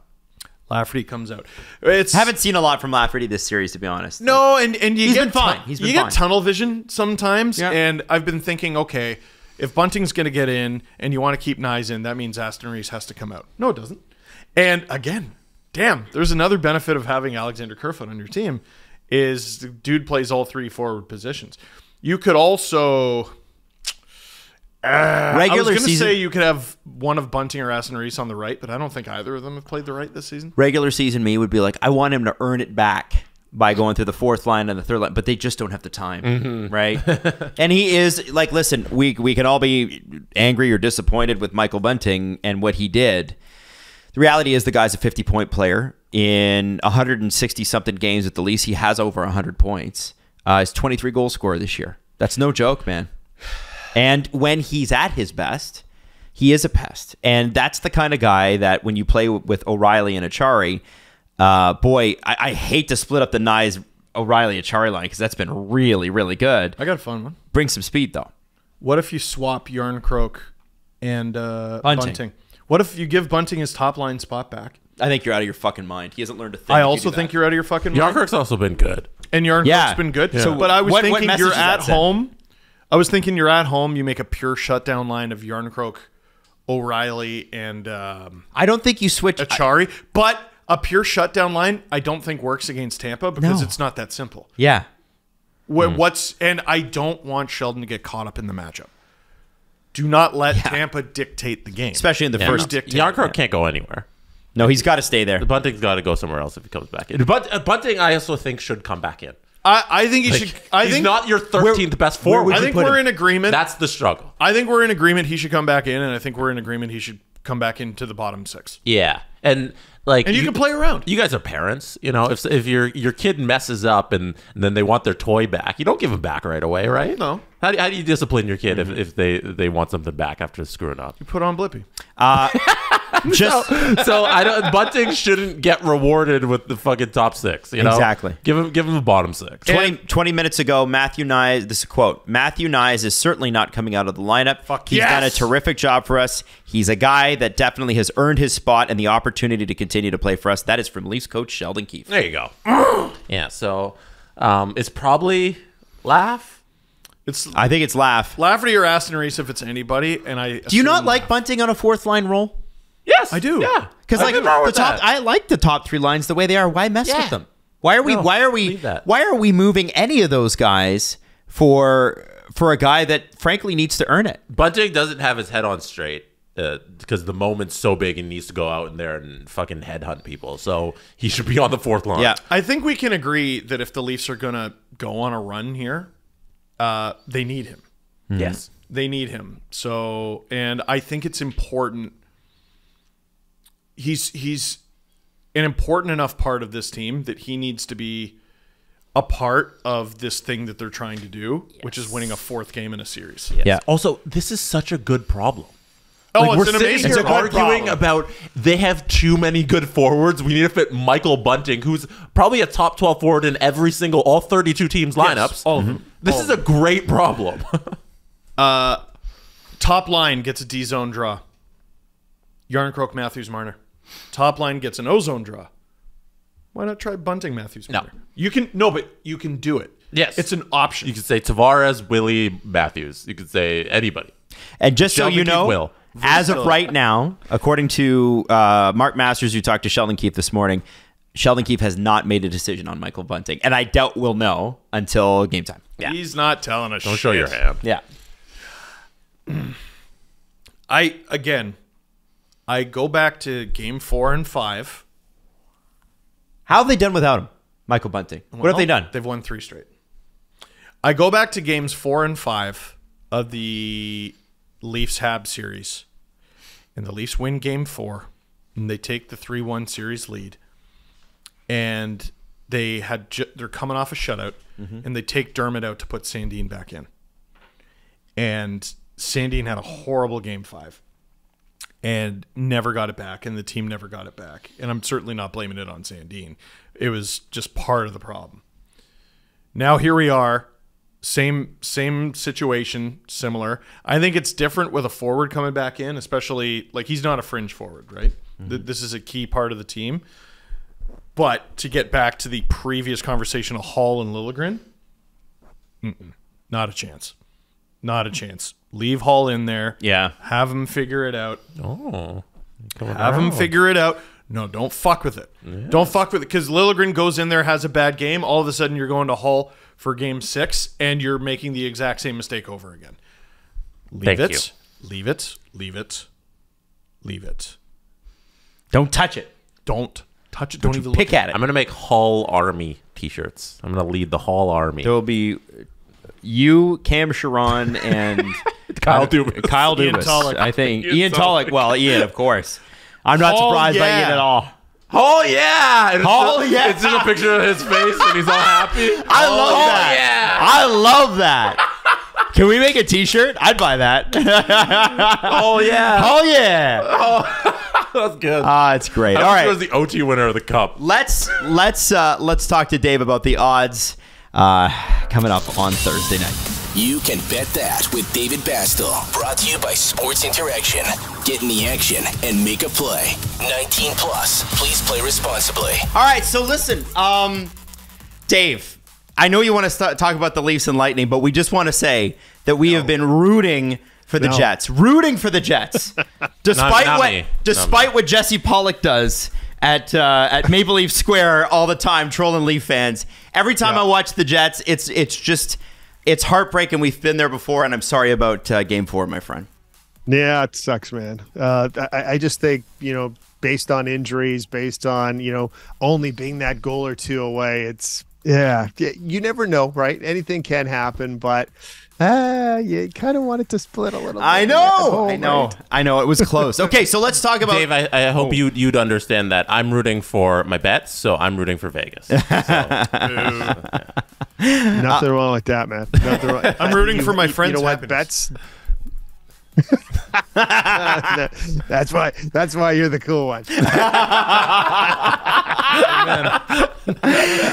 All right, Dave. So Toronto and Tampa Thursday. I mean, we just spent a lot of time talking about it.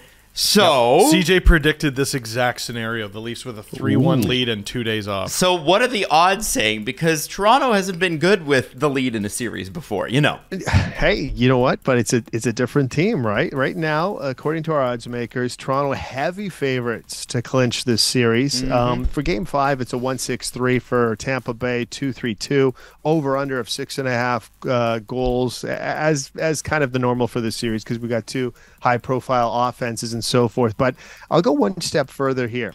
To clinch the series, Toronto is a 1-0-6, which basically tells me, if I'm not paying attention to anything and I look at the numbers and I go, numbers talk to me, the odds makers are saying this is in the bag. No, in the bag. Stop it, Dave! Dave, we were rooting for you. No. Come How on. dare you?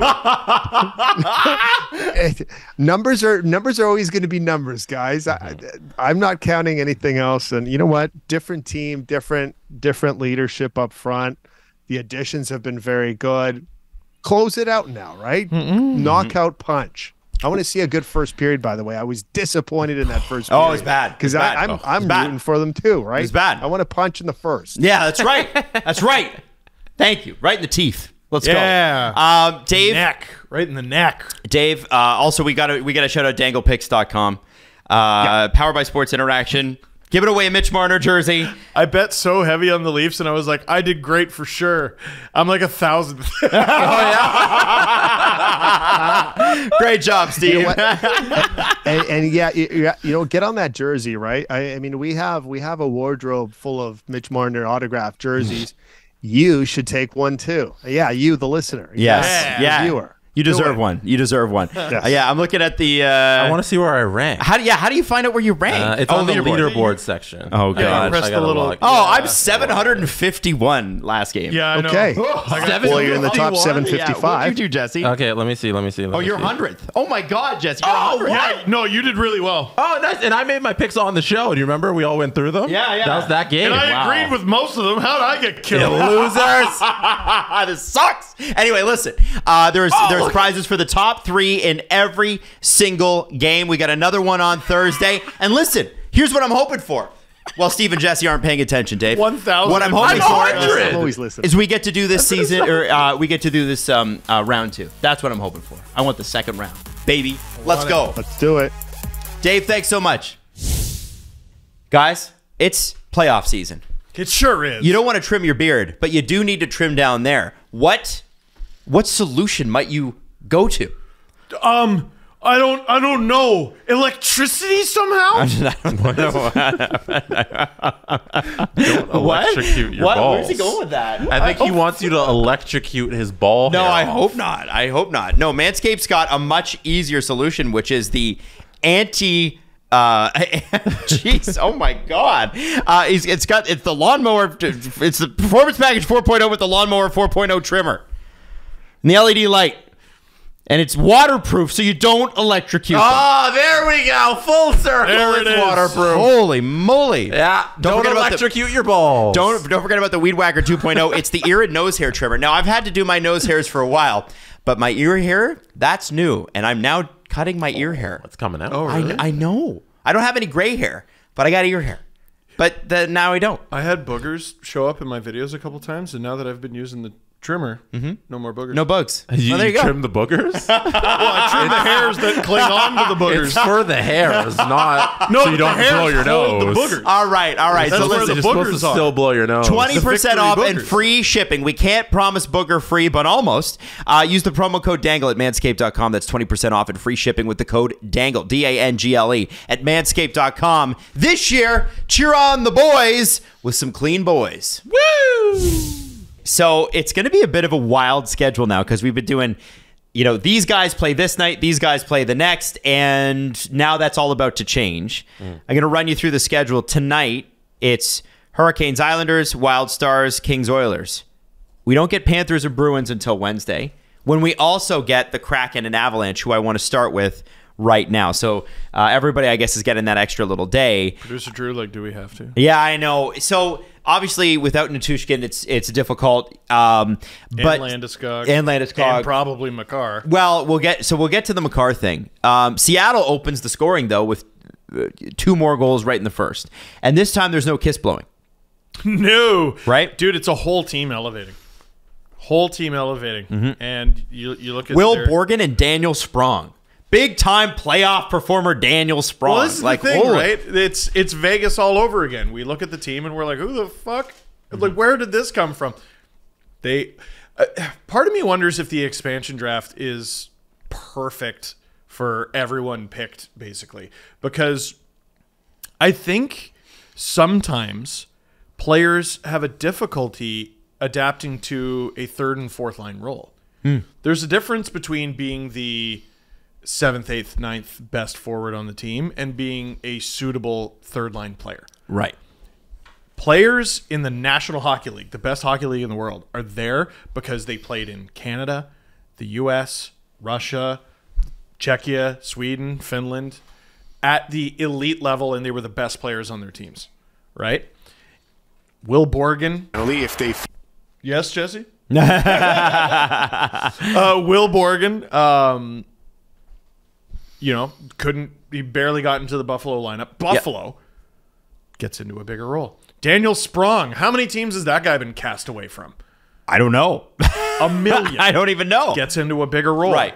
Eli Tolvanen, best player outside of the NHL. They earnestly called him that for like a while. Comes to Nashville, goes to Seattle, all of a sudden he's a destroyer of worlds. Now, Daniel Sprong scored on a power play that was caused by Cale Makar.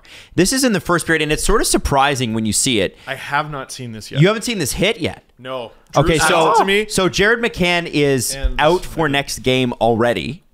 We already know that he will not play in the next game, and this was in the first period. Jesse's got the screenshot up, and that is a player not expecting to be hit. Are you able to take it off the screen so I can Oh, see yeah, it's it not on. without Here, let us, me play it. That is a pretty pause? intense. Okay, so it goes into the corner. Where's the puck? Yeah, so gone. the puck has no bearing on anything. There is no puck. That's why it's so egregious. There is on no puck. Makar. The puck goes towards the glass. It goes like to the netting. That initial contact with McCann, I don't have a problem with. Little Yeah, he shoves him, and then he just hits him for no reason. That's a bad hit. Ooh, and his head hits the can't do that. glass. Can't do that. And Do you we- see the way he falls, right? You know when a hockey player falls and they're ready to get back up? He falls with his arms out. Yeah. They're not even catching him. Oh, no. Yeah. That's a bad hit. That's a bad hit. And he will, NHL Deserves- Player Safety said this morning he will have a hearing. By the way, the last two tweets NHL Player Safety sent out were about the Leafs. Of course. What, the Bunting suspension and the Lafferty fine? That's right. Of course. Yeah, that's a bad hit. That's a bad hit.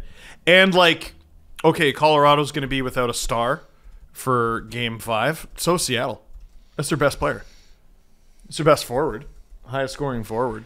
I'm sorry, Producer Drew. I mean, I've seen some comparisons to other hits, and, I mean, it wasn't as bad. It's a It's cheap bad, hit. though. It's a bad hit. It's a bad hit.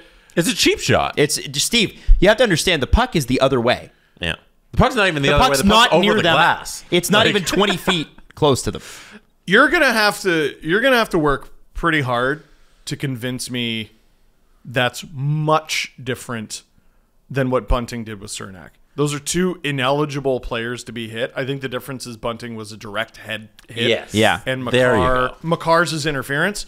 So Bunting got 3. Does Makar get 2? Does he get a discount because I think Cale Makar? I think he's getting one. He's getting at getting a game. least- I think we're all in agreement he's gone for Game 5. Yes, but he's getting a game. That's all he's I'd getting. be upset if it was only one. That's understandable. But For Seattle, but dude, But the he line, had 40 goals. the line they set with Bunting was 3, and I was like, "That's a lot." But then they explained it, and I was like, 3 makes sense. After we watched the Department of Player Safety video that we all love, High Staking History, and this Makar hit, I think it's 2 by that precedent of a guy who's has nothing to do with the play. He hits his head. The injury, which we know now they take into a factor, which I didn't think they were allowed which they to. do sometimes and they don't other. Yeah, so when they, it's convenient. they can just make judgments and say, "Oh, he's going to be out for a long time, so we're going to add that on." They include that in the video with Bunting, so I think it's got to be 2. And if they do it to 1, then fucking. I want pick you a to remember lane. something though. Bunting never had a fine, never had a suspension, but Bunting was due for a lifetime achievement award. But that shouldn't be a factor. But it is. But we know that, and Cale Makar is not due for that. Not traditionally a dirty player. But if you're going by what it should be, no prior history, they're both that same I agree. category. And I'm with you 100%. I just think it's going to be one game, and there's going to be people who are ticked about it. So we This know guy. we know the similarities between this hit and the Bunting hit. We know the differences. I think we agree it's not as bad, but still bad. If it's any other player, I think it's money in the bank that it's 2. But it's Cale Makar. I don't know.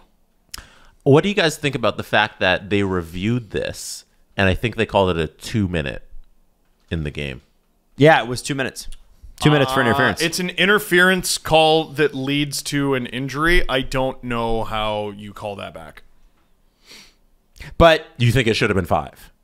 Yeah, and I'll tell you another factor with the suspensions and everything. We look at the big ones the Leafs have gotten, or not even the big ones. Clifford, we were like, geez, that's stiff.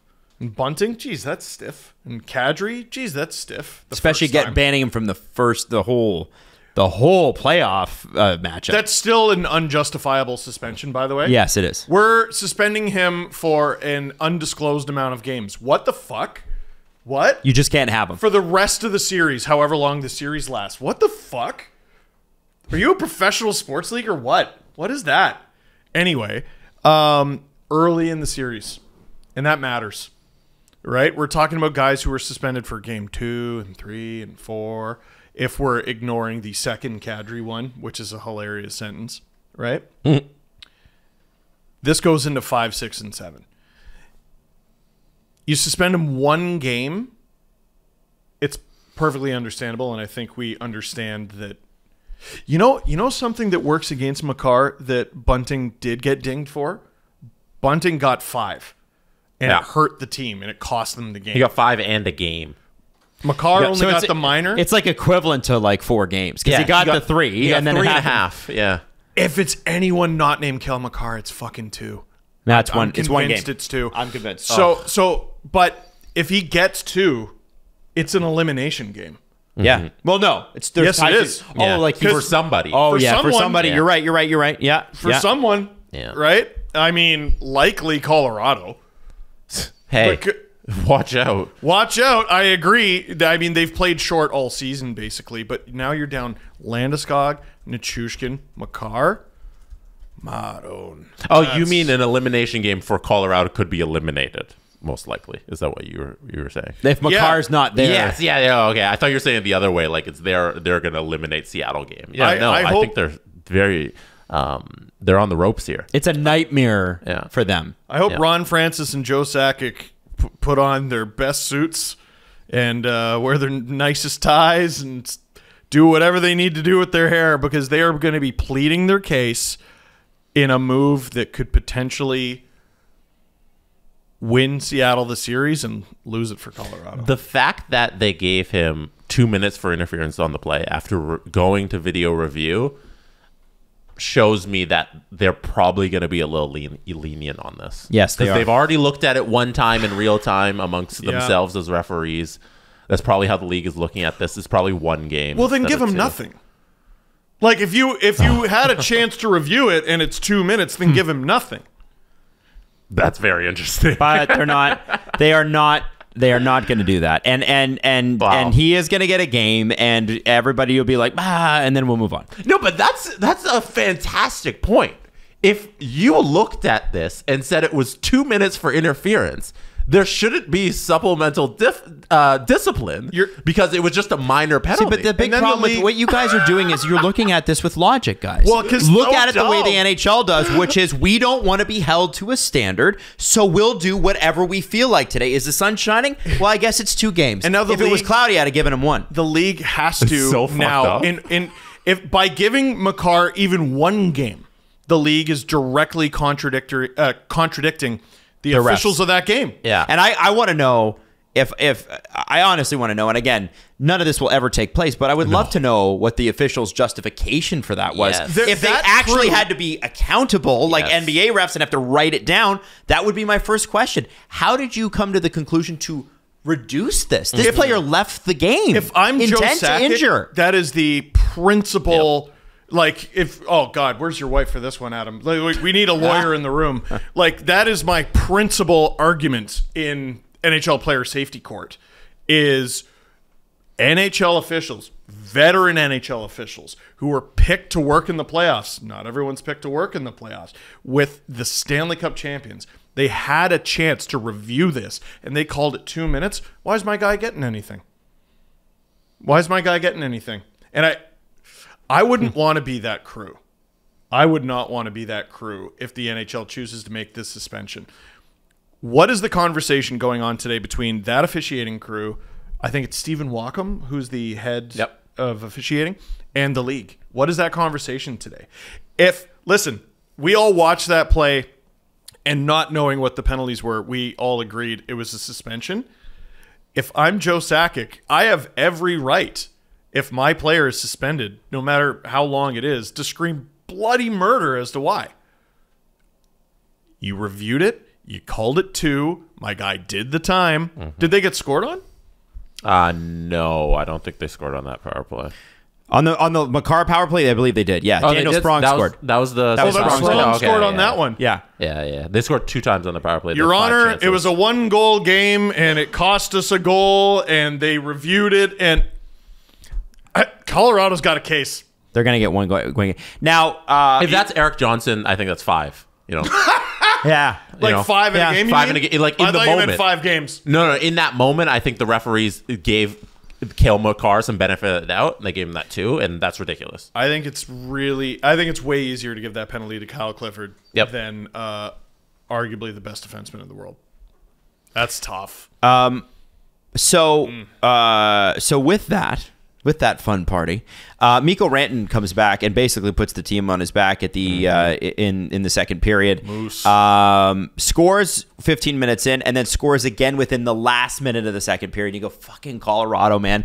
Like they are a Stanley Cup winning team without Nichushkin, without now Cale. Well, they had Cale Makar soon to be out. Landeskog with all the players that they don't have, and no Kadri either. Mikko Rantanen's still able to do that. He has 5 goals this playoff already in 4 games. It's amazing. Nothing happens in the third. And we have been talking about the most consequential penalty of the future series. But what we have not yet talked about is the most consequential penalty of this game, which occurred in overtime with Josh Manson. This penalty robbed Colorado of the game. Josh Manson has been a thorn in the side of Colorado Avalanche fans a little bit. If they're going to dog anybody, it's this guy, because he is very good, but then he takes dumbass penalties. Not a chance they win the cup without him. No, not a chance. Not a chance. But you also see Avs fans go, Josh! And this is for tripping. Now, I want to talk about tripping in overtime. I mean, well... We had 2 tripping calls in overtime yesterday. But what did you say about the first tripping call that we talked about? Dead to rights. You have to call it. Willie had an imminent scoring chance, and he took out both legs. You don't have a choice but to call that penalty, and you are directly affecting the game by not calling it. Penalty. Josh Manson's penalty came at 1:59, so that's 2 minutes into the game. A minute later, Jordan Everly scores his first goal of the playoffs from Jaden Schwartz and Daniel Sprong, who had a heck of a game. He's so underrated, Jordan Everly. Still. Seattle dominated this game. 43 shots to 22, 52 hits to 37, 37 faceoff wins to 29, 2 for 5 on the power play, less penalties, less giveaways, actually less takeaways, and 26 block shots. This was a Seattle game, top to tail. And they only barely squeaked it out against a very depleted Avs lineup. Just shows you how good the Avs are. I don't think Leaf fans can be annoyed today, but Flyers fans, cover your ears. I think we need to give Dave Haxtell some credit here. I think so too. Head coach of a team that is outmatched on paper. They are. Well, and I don't think when Haxtell was in Philly, I don't think we realized how chaotic the front office was. That hadn't really come to the fore yet. Yeah. And then he joined Voodoo Wizardry and bullshit with Toronto, and he goes to Seattle, and it's amazing what they can do with a few saves. Jesse is so desperately trying to find this call. I want to show you because you haven't seen it, right? I'm trying to show you the stupid fucking like 5 minutes. Fucking tripping penalty. Poor guy. Is that it right there? Yeah. Okay, yeah. Let's see it.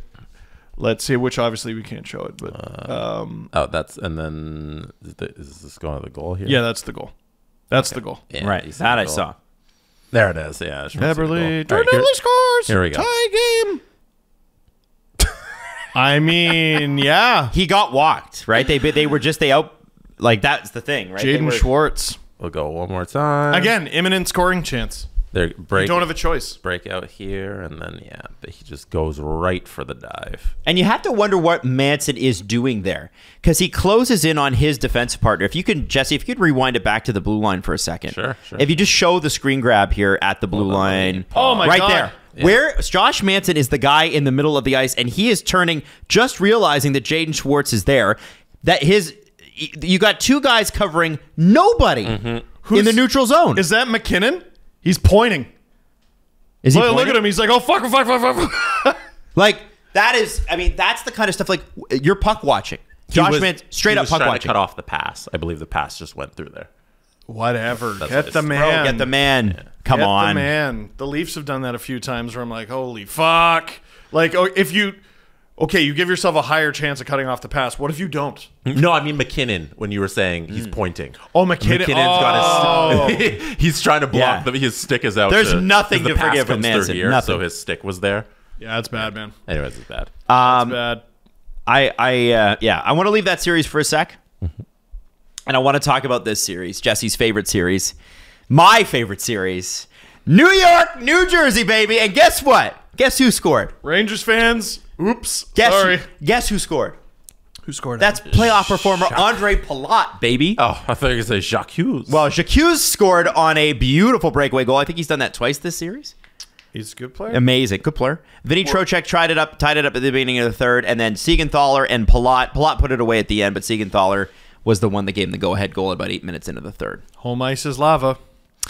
a lot of Gallant went off on the team. Yeah, he was mad. He had every right to, because the Hedl line, the third line was good. Don't call them kids line. The fourth line, the Goudreau line, was pretty good. The top six was completely, they disappeared. And it was so strange to have the Rangers when you have all of the stars, like we'll name them all, Panarin, Zibanejad, Tarasenko, Kane. They didn't exist last game. Power play got booed. It was awful. And you wonder, like, if it's a mentality thing, like they took it a little too easy, they didn't get up for it, because all those guys are gamers, obviously. But for them just to not show up, and the thing that was most upsetting was that they allowed New Jersey to play New Jersey's game. That's how New Jersey won. They sped up that fucking game. It was all back and forth, and they ran them into the ground. And the first two games of the series, they didn't allow that at all. That's why they won back-to-back 5-1 games, because they shut that down. And then game 3, it was very close all game. I think they showed up for most of it, and then they let it go. And Akira had a great game in net. And I was just gonna say, I have something here in for you. game 4, he didn't have to be great. It was 22 shots, made every single save. There's no high danger opportunities. Devils fans, I made the same mistake you did. So let me apologize in the way that you did. Sorry, Lindy. And I don't understand how that top 6 just allowed the Devils to play the Devils hockey that they've been playing all season. When we've reached the playoffs, you're at home, you have an opportunity to put them on the brink of elimination, and you just don't show up. It was egregious. You can't do that. That's the thing with the Devils, man. Like, I wasn't for them in the series because I thought the Rangers would grind them down. The second you stop doing that, though, they could probably eat you alive. Yeah, And that's easily. exactly what's happened. And a few saves. Yeah. Vitek Vanacek gave up 9 goals on 52 shots in the first 2 games of the series. Akira Schmid has given up 2 goals on 58 shots. Wow. Hey, so we got Vegas and we got Winnipeg for the final series. At least what that happened last night. And honestly, I hate saying this. Winnipeg won more faceoffs. It was pretty even otherwise. Winnipeg got 2 power play goals, but it is feeling to me like as Jesse pointed out, the very mid Vegas Golden Knights are midding Winnipeg right out of this series. And with, who is it? Ehlers, Morrissey, Oh, Morrissey gone. Shifley. Sucks. Perfetti is an underrated miss. Huge. Yeah. Absolutely. And they're going back to Vegas. Yeah. Really tough to And overcome. and the thing is, Shifley just scored the goal that he needed to score. Yep. And then, later on in the game, he's hurting. And Pierre-Luc Dubois said after the game, he was kind of like, we got to He's like, we can feel sorry for ourselves, or we can just get to work. He needs to have the game of his life. Lowry has to have the game of his life. Hellebuck has to stand on a skull and brain. Yeah. I mean, there's no mysteries about Game 5. Right. Yeah. I mean, we know exactly what they need to win. They need a few superhuman performances. They need some performances that are unreasonable to ask for.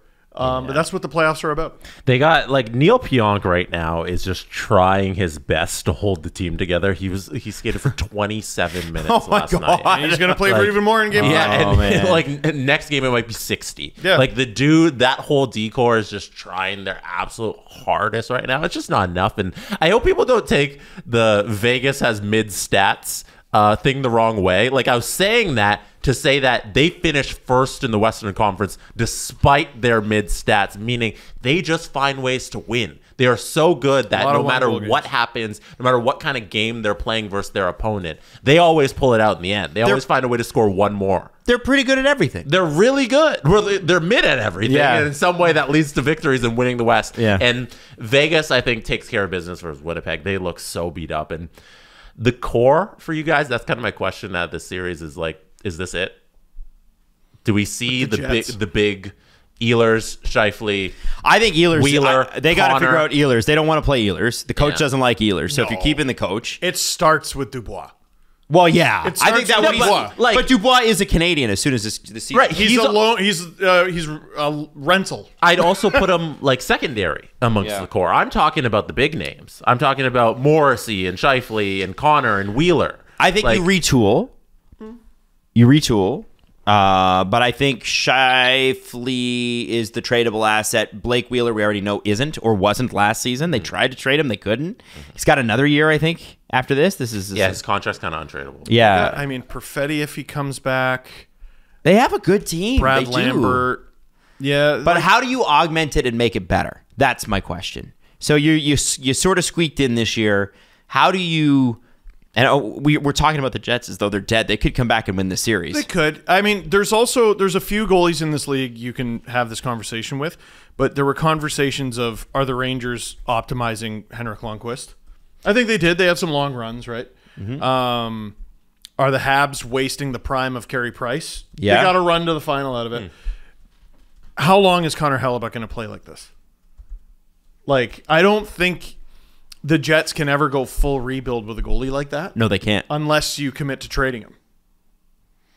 And I just don't see that happening. So it's got to be a retool. Bottom falls out of the whole dangerous city. Don't you stuff right dare. now. You're never going to be bad enough to truly rebuild with Connor Hellebuck as your goalie. The most interesting thing, I think, out of, hey, maybe you should trade Connor Hellebuck, he is a UFA after next year. I didn't say maybe you should. 6.1 on the cap for next season and then a UFA. So that's why. So your decision this year is: do we do that for one more year, or do we pull the chute now? So if they decide to pull the chute now, there's a lot of interesting assets because at the end of next year, like I said, the 2024 season, you have 1 year left of Scheifele, you got 1 year left of Blake Wheeler, you got 1 year left of Connor Hellebuck. And again, you have to bake Dubois into all trade discussions. He's gone. He's gone. He could play all next year for the Jets. He's gone. He's a Hab.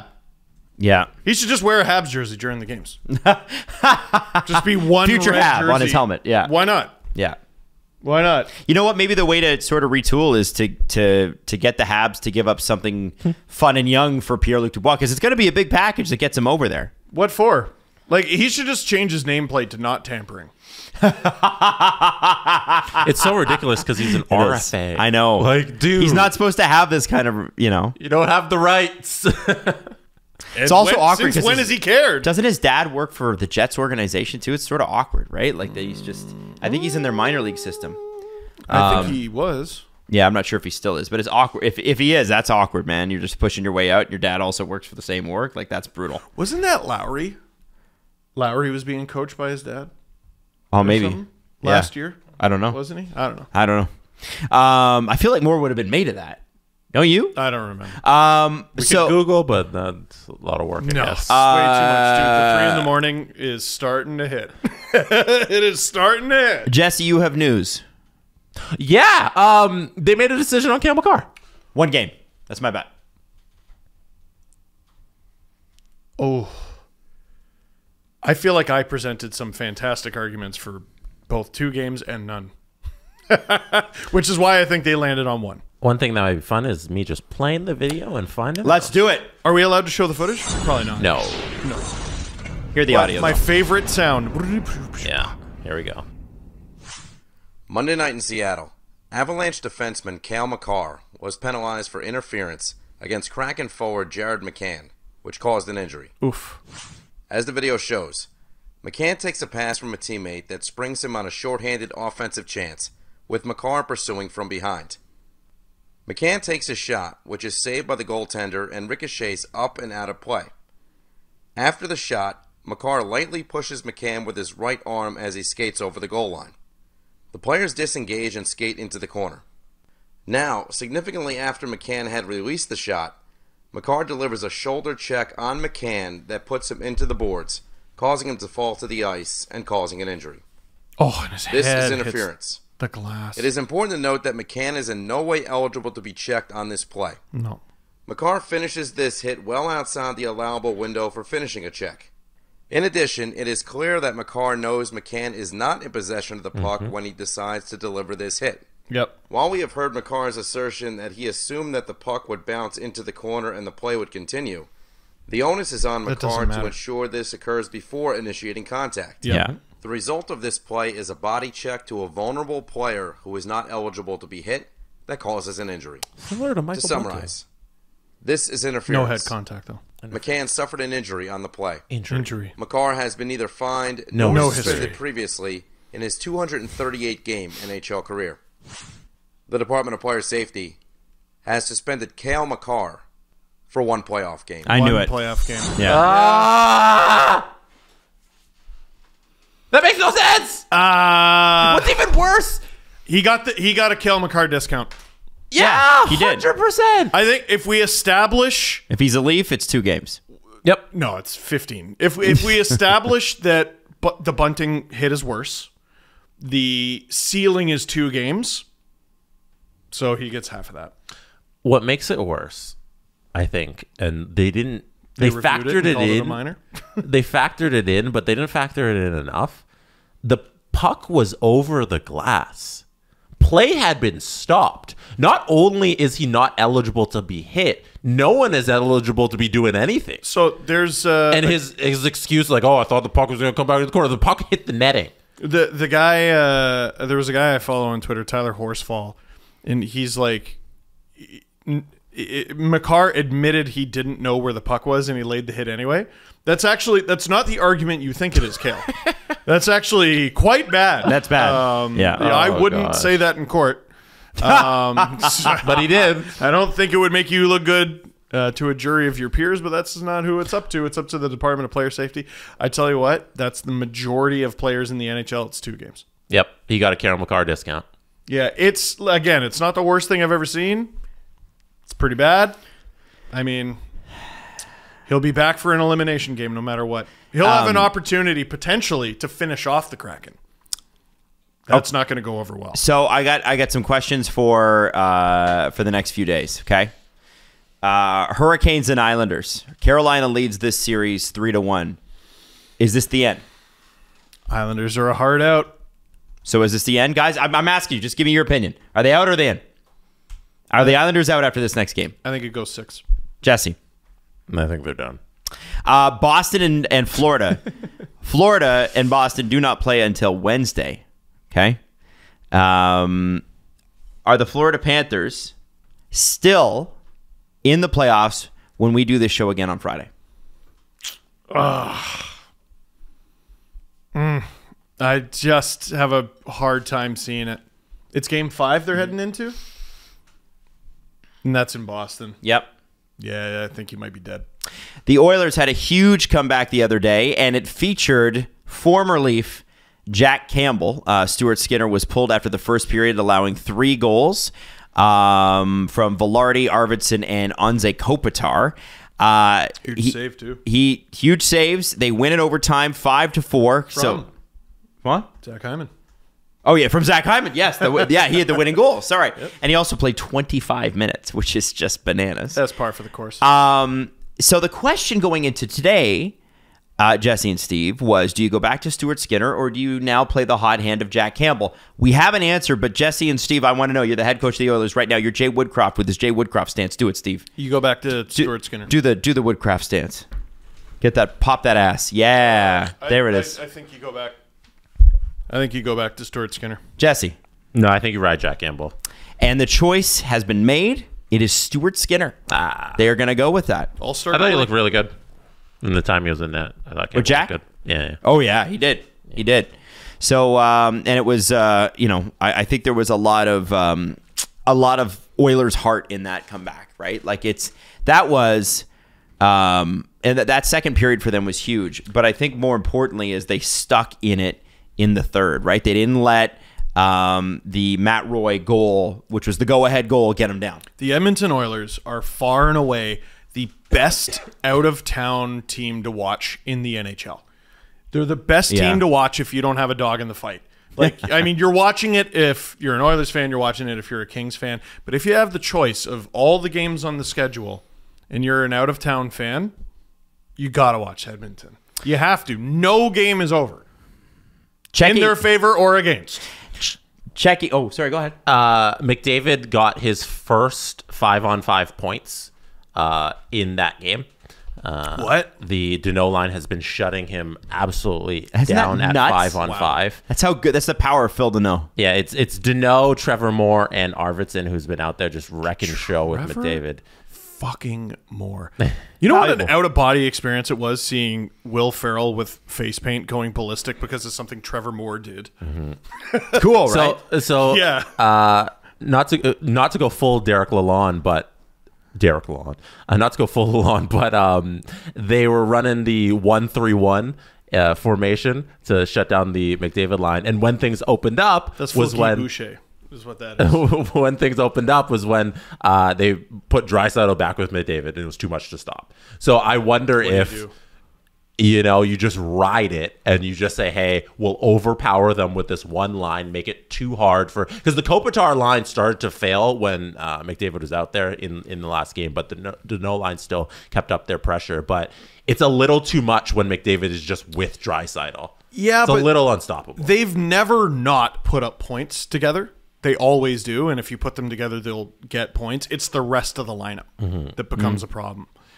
I feel like it's maybe less of a factor than it was in years previous, but if we're talking a full 60 minutes, I don't know if that's the best option the Oilers have. Yeah. If you're losing, absolutely go to it. If it's tied, no. That seems to be the best course of action for Jay Woodcroft is, hey, when I need to break it out, I break it out, and I know it's going to do damage. And it's a hit break in case of emergency glass thing that he has going on, and it's worked wonders. But I don't know, I got a lot of faith in LA with the way Korpisalo is playing and the way they can get timely goaltending, and this series, like, it's going to be tight right down to the wire. It's awesome. I told you, thinnest margin, and here we are, tied after 4 games. This might be the Western Conference final.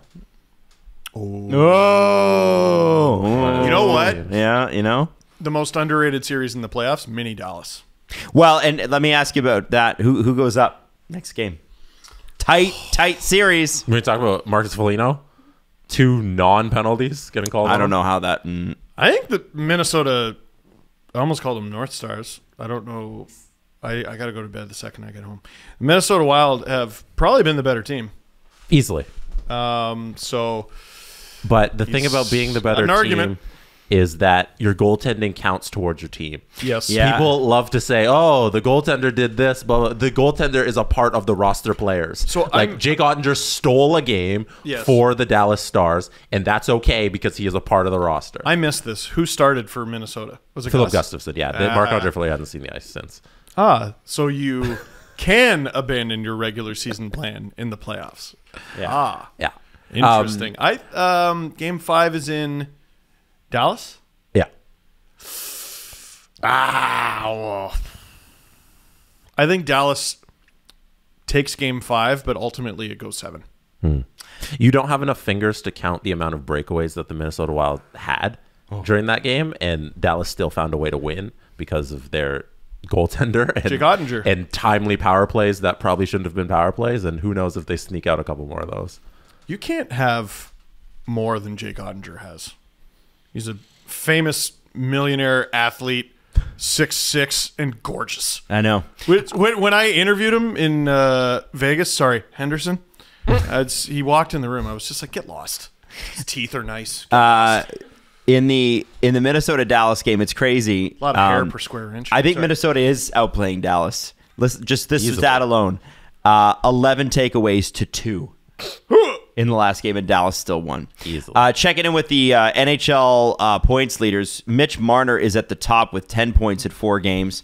Draisaitl second with 9 points in 4 games, and Roope Hintz 8 points in 4. Now, assists, Marner leads the league with 8, Pionk with 7, Adam Fox with 6.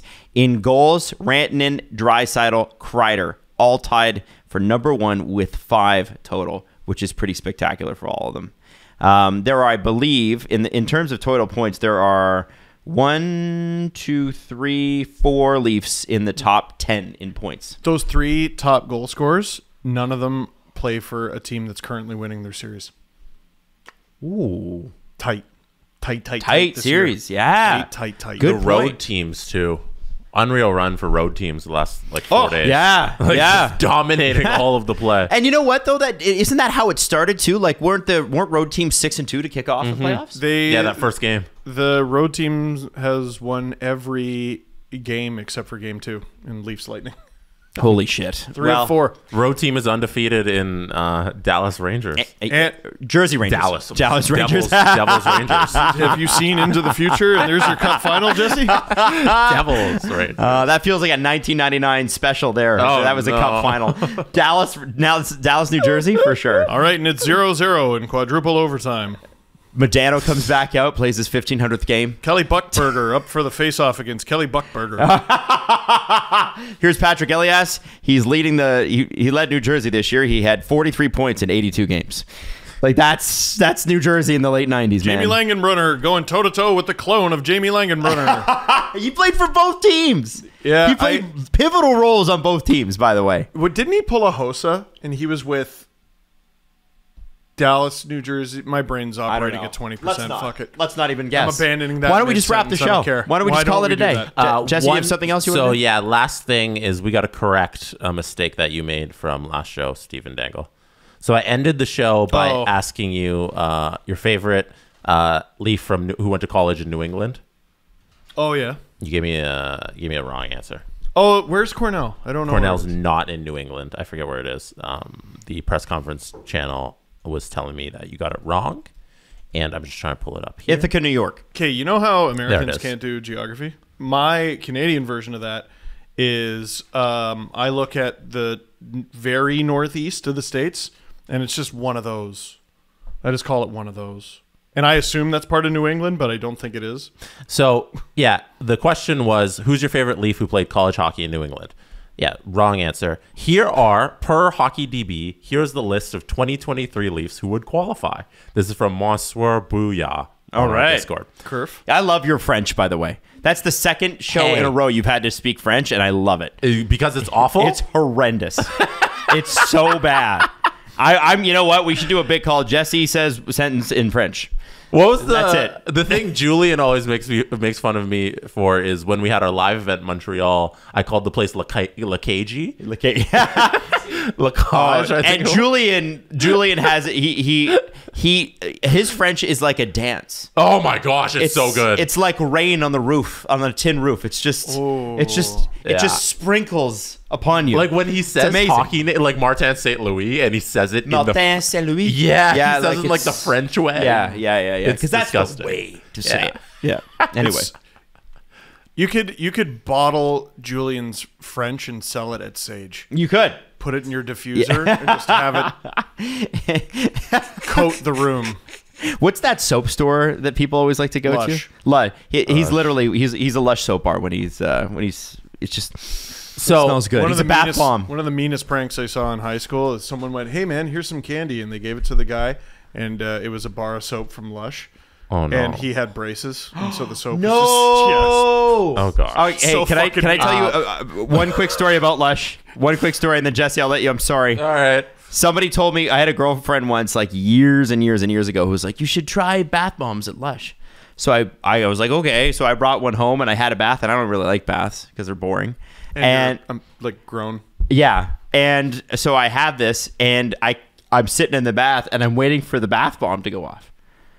And I'm just sitting there, and I texted her, and it was on like, you know, the QWERTY sort of thing. Yeah, yeah. And I texted her, I'm like, nothing happened. And she's like, what do you mean? And I'm like, she's like, do you feel good? I'm like, yeah, I guess. But like, it's a bath bomb. Wasn't it supposed to like pop or something? Like, I was expecting it to like blow up.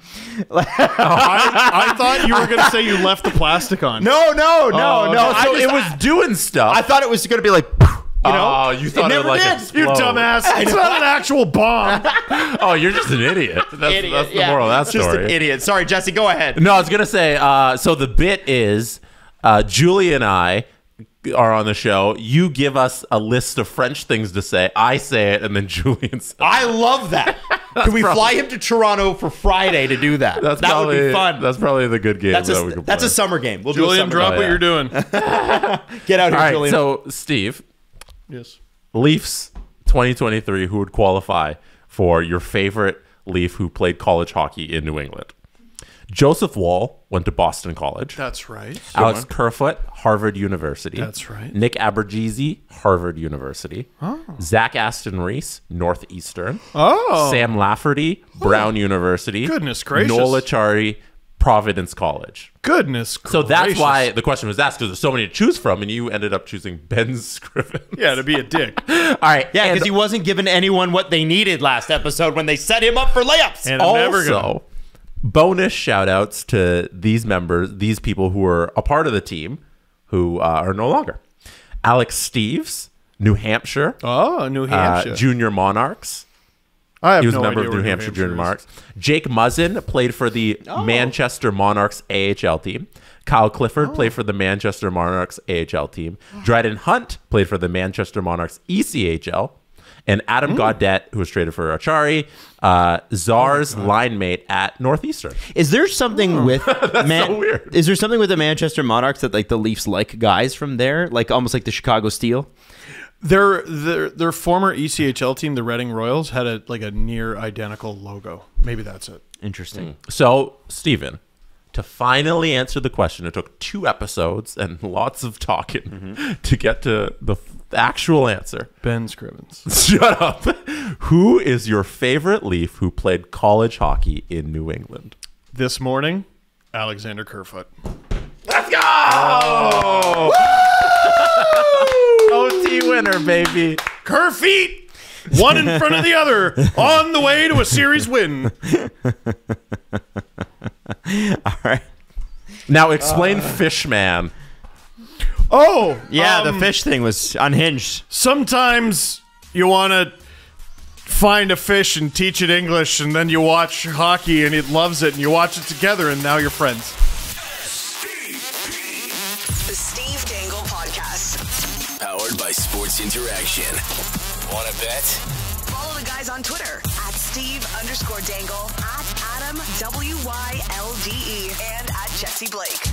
Connection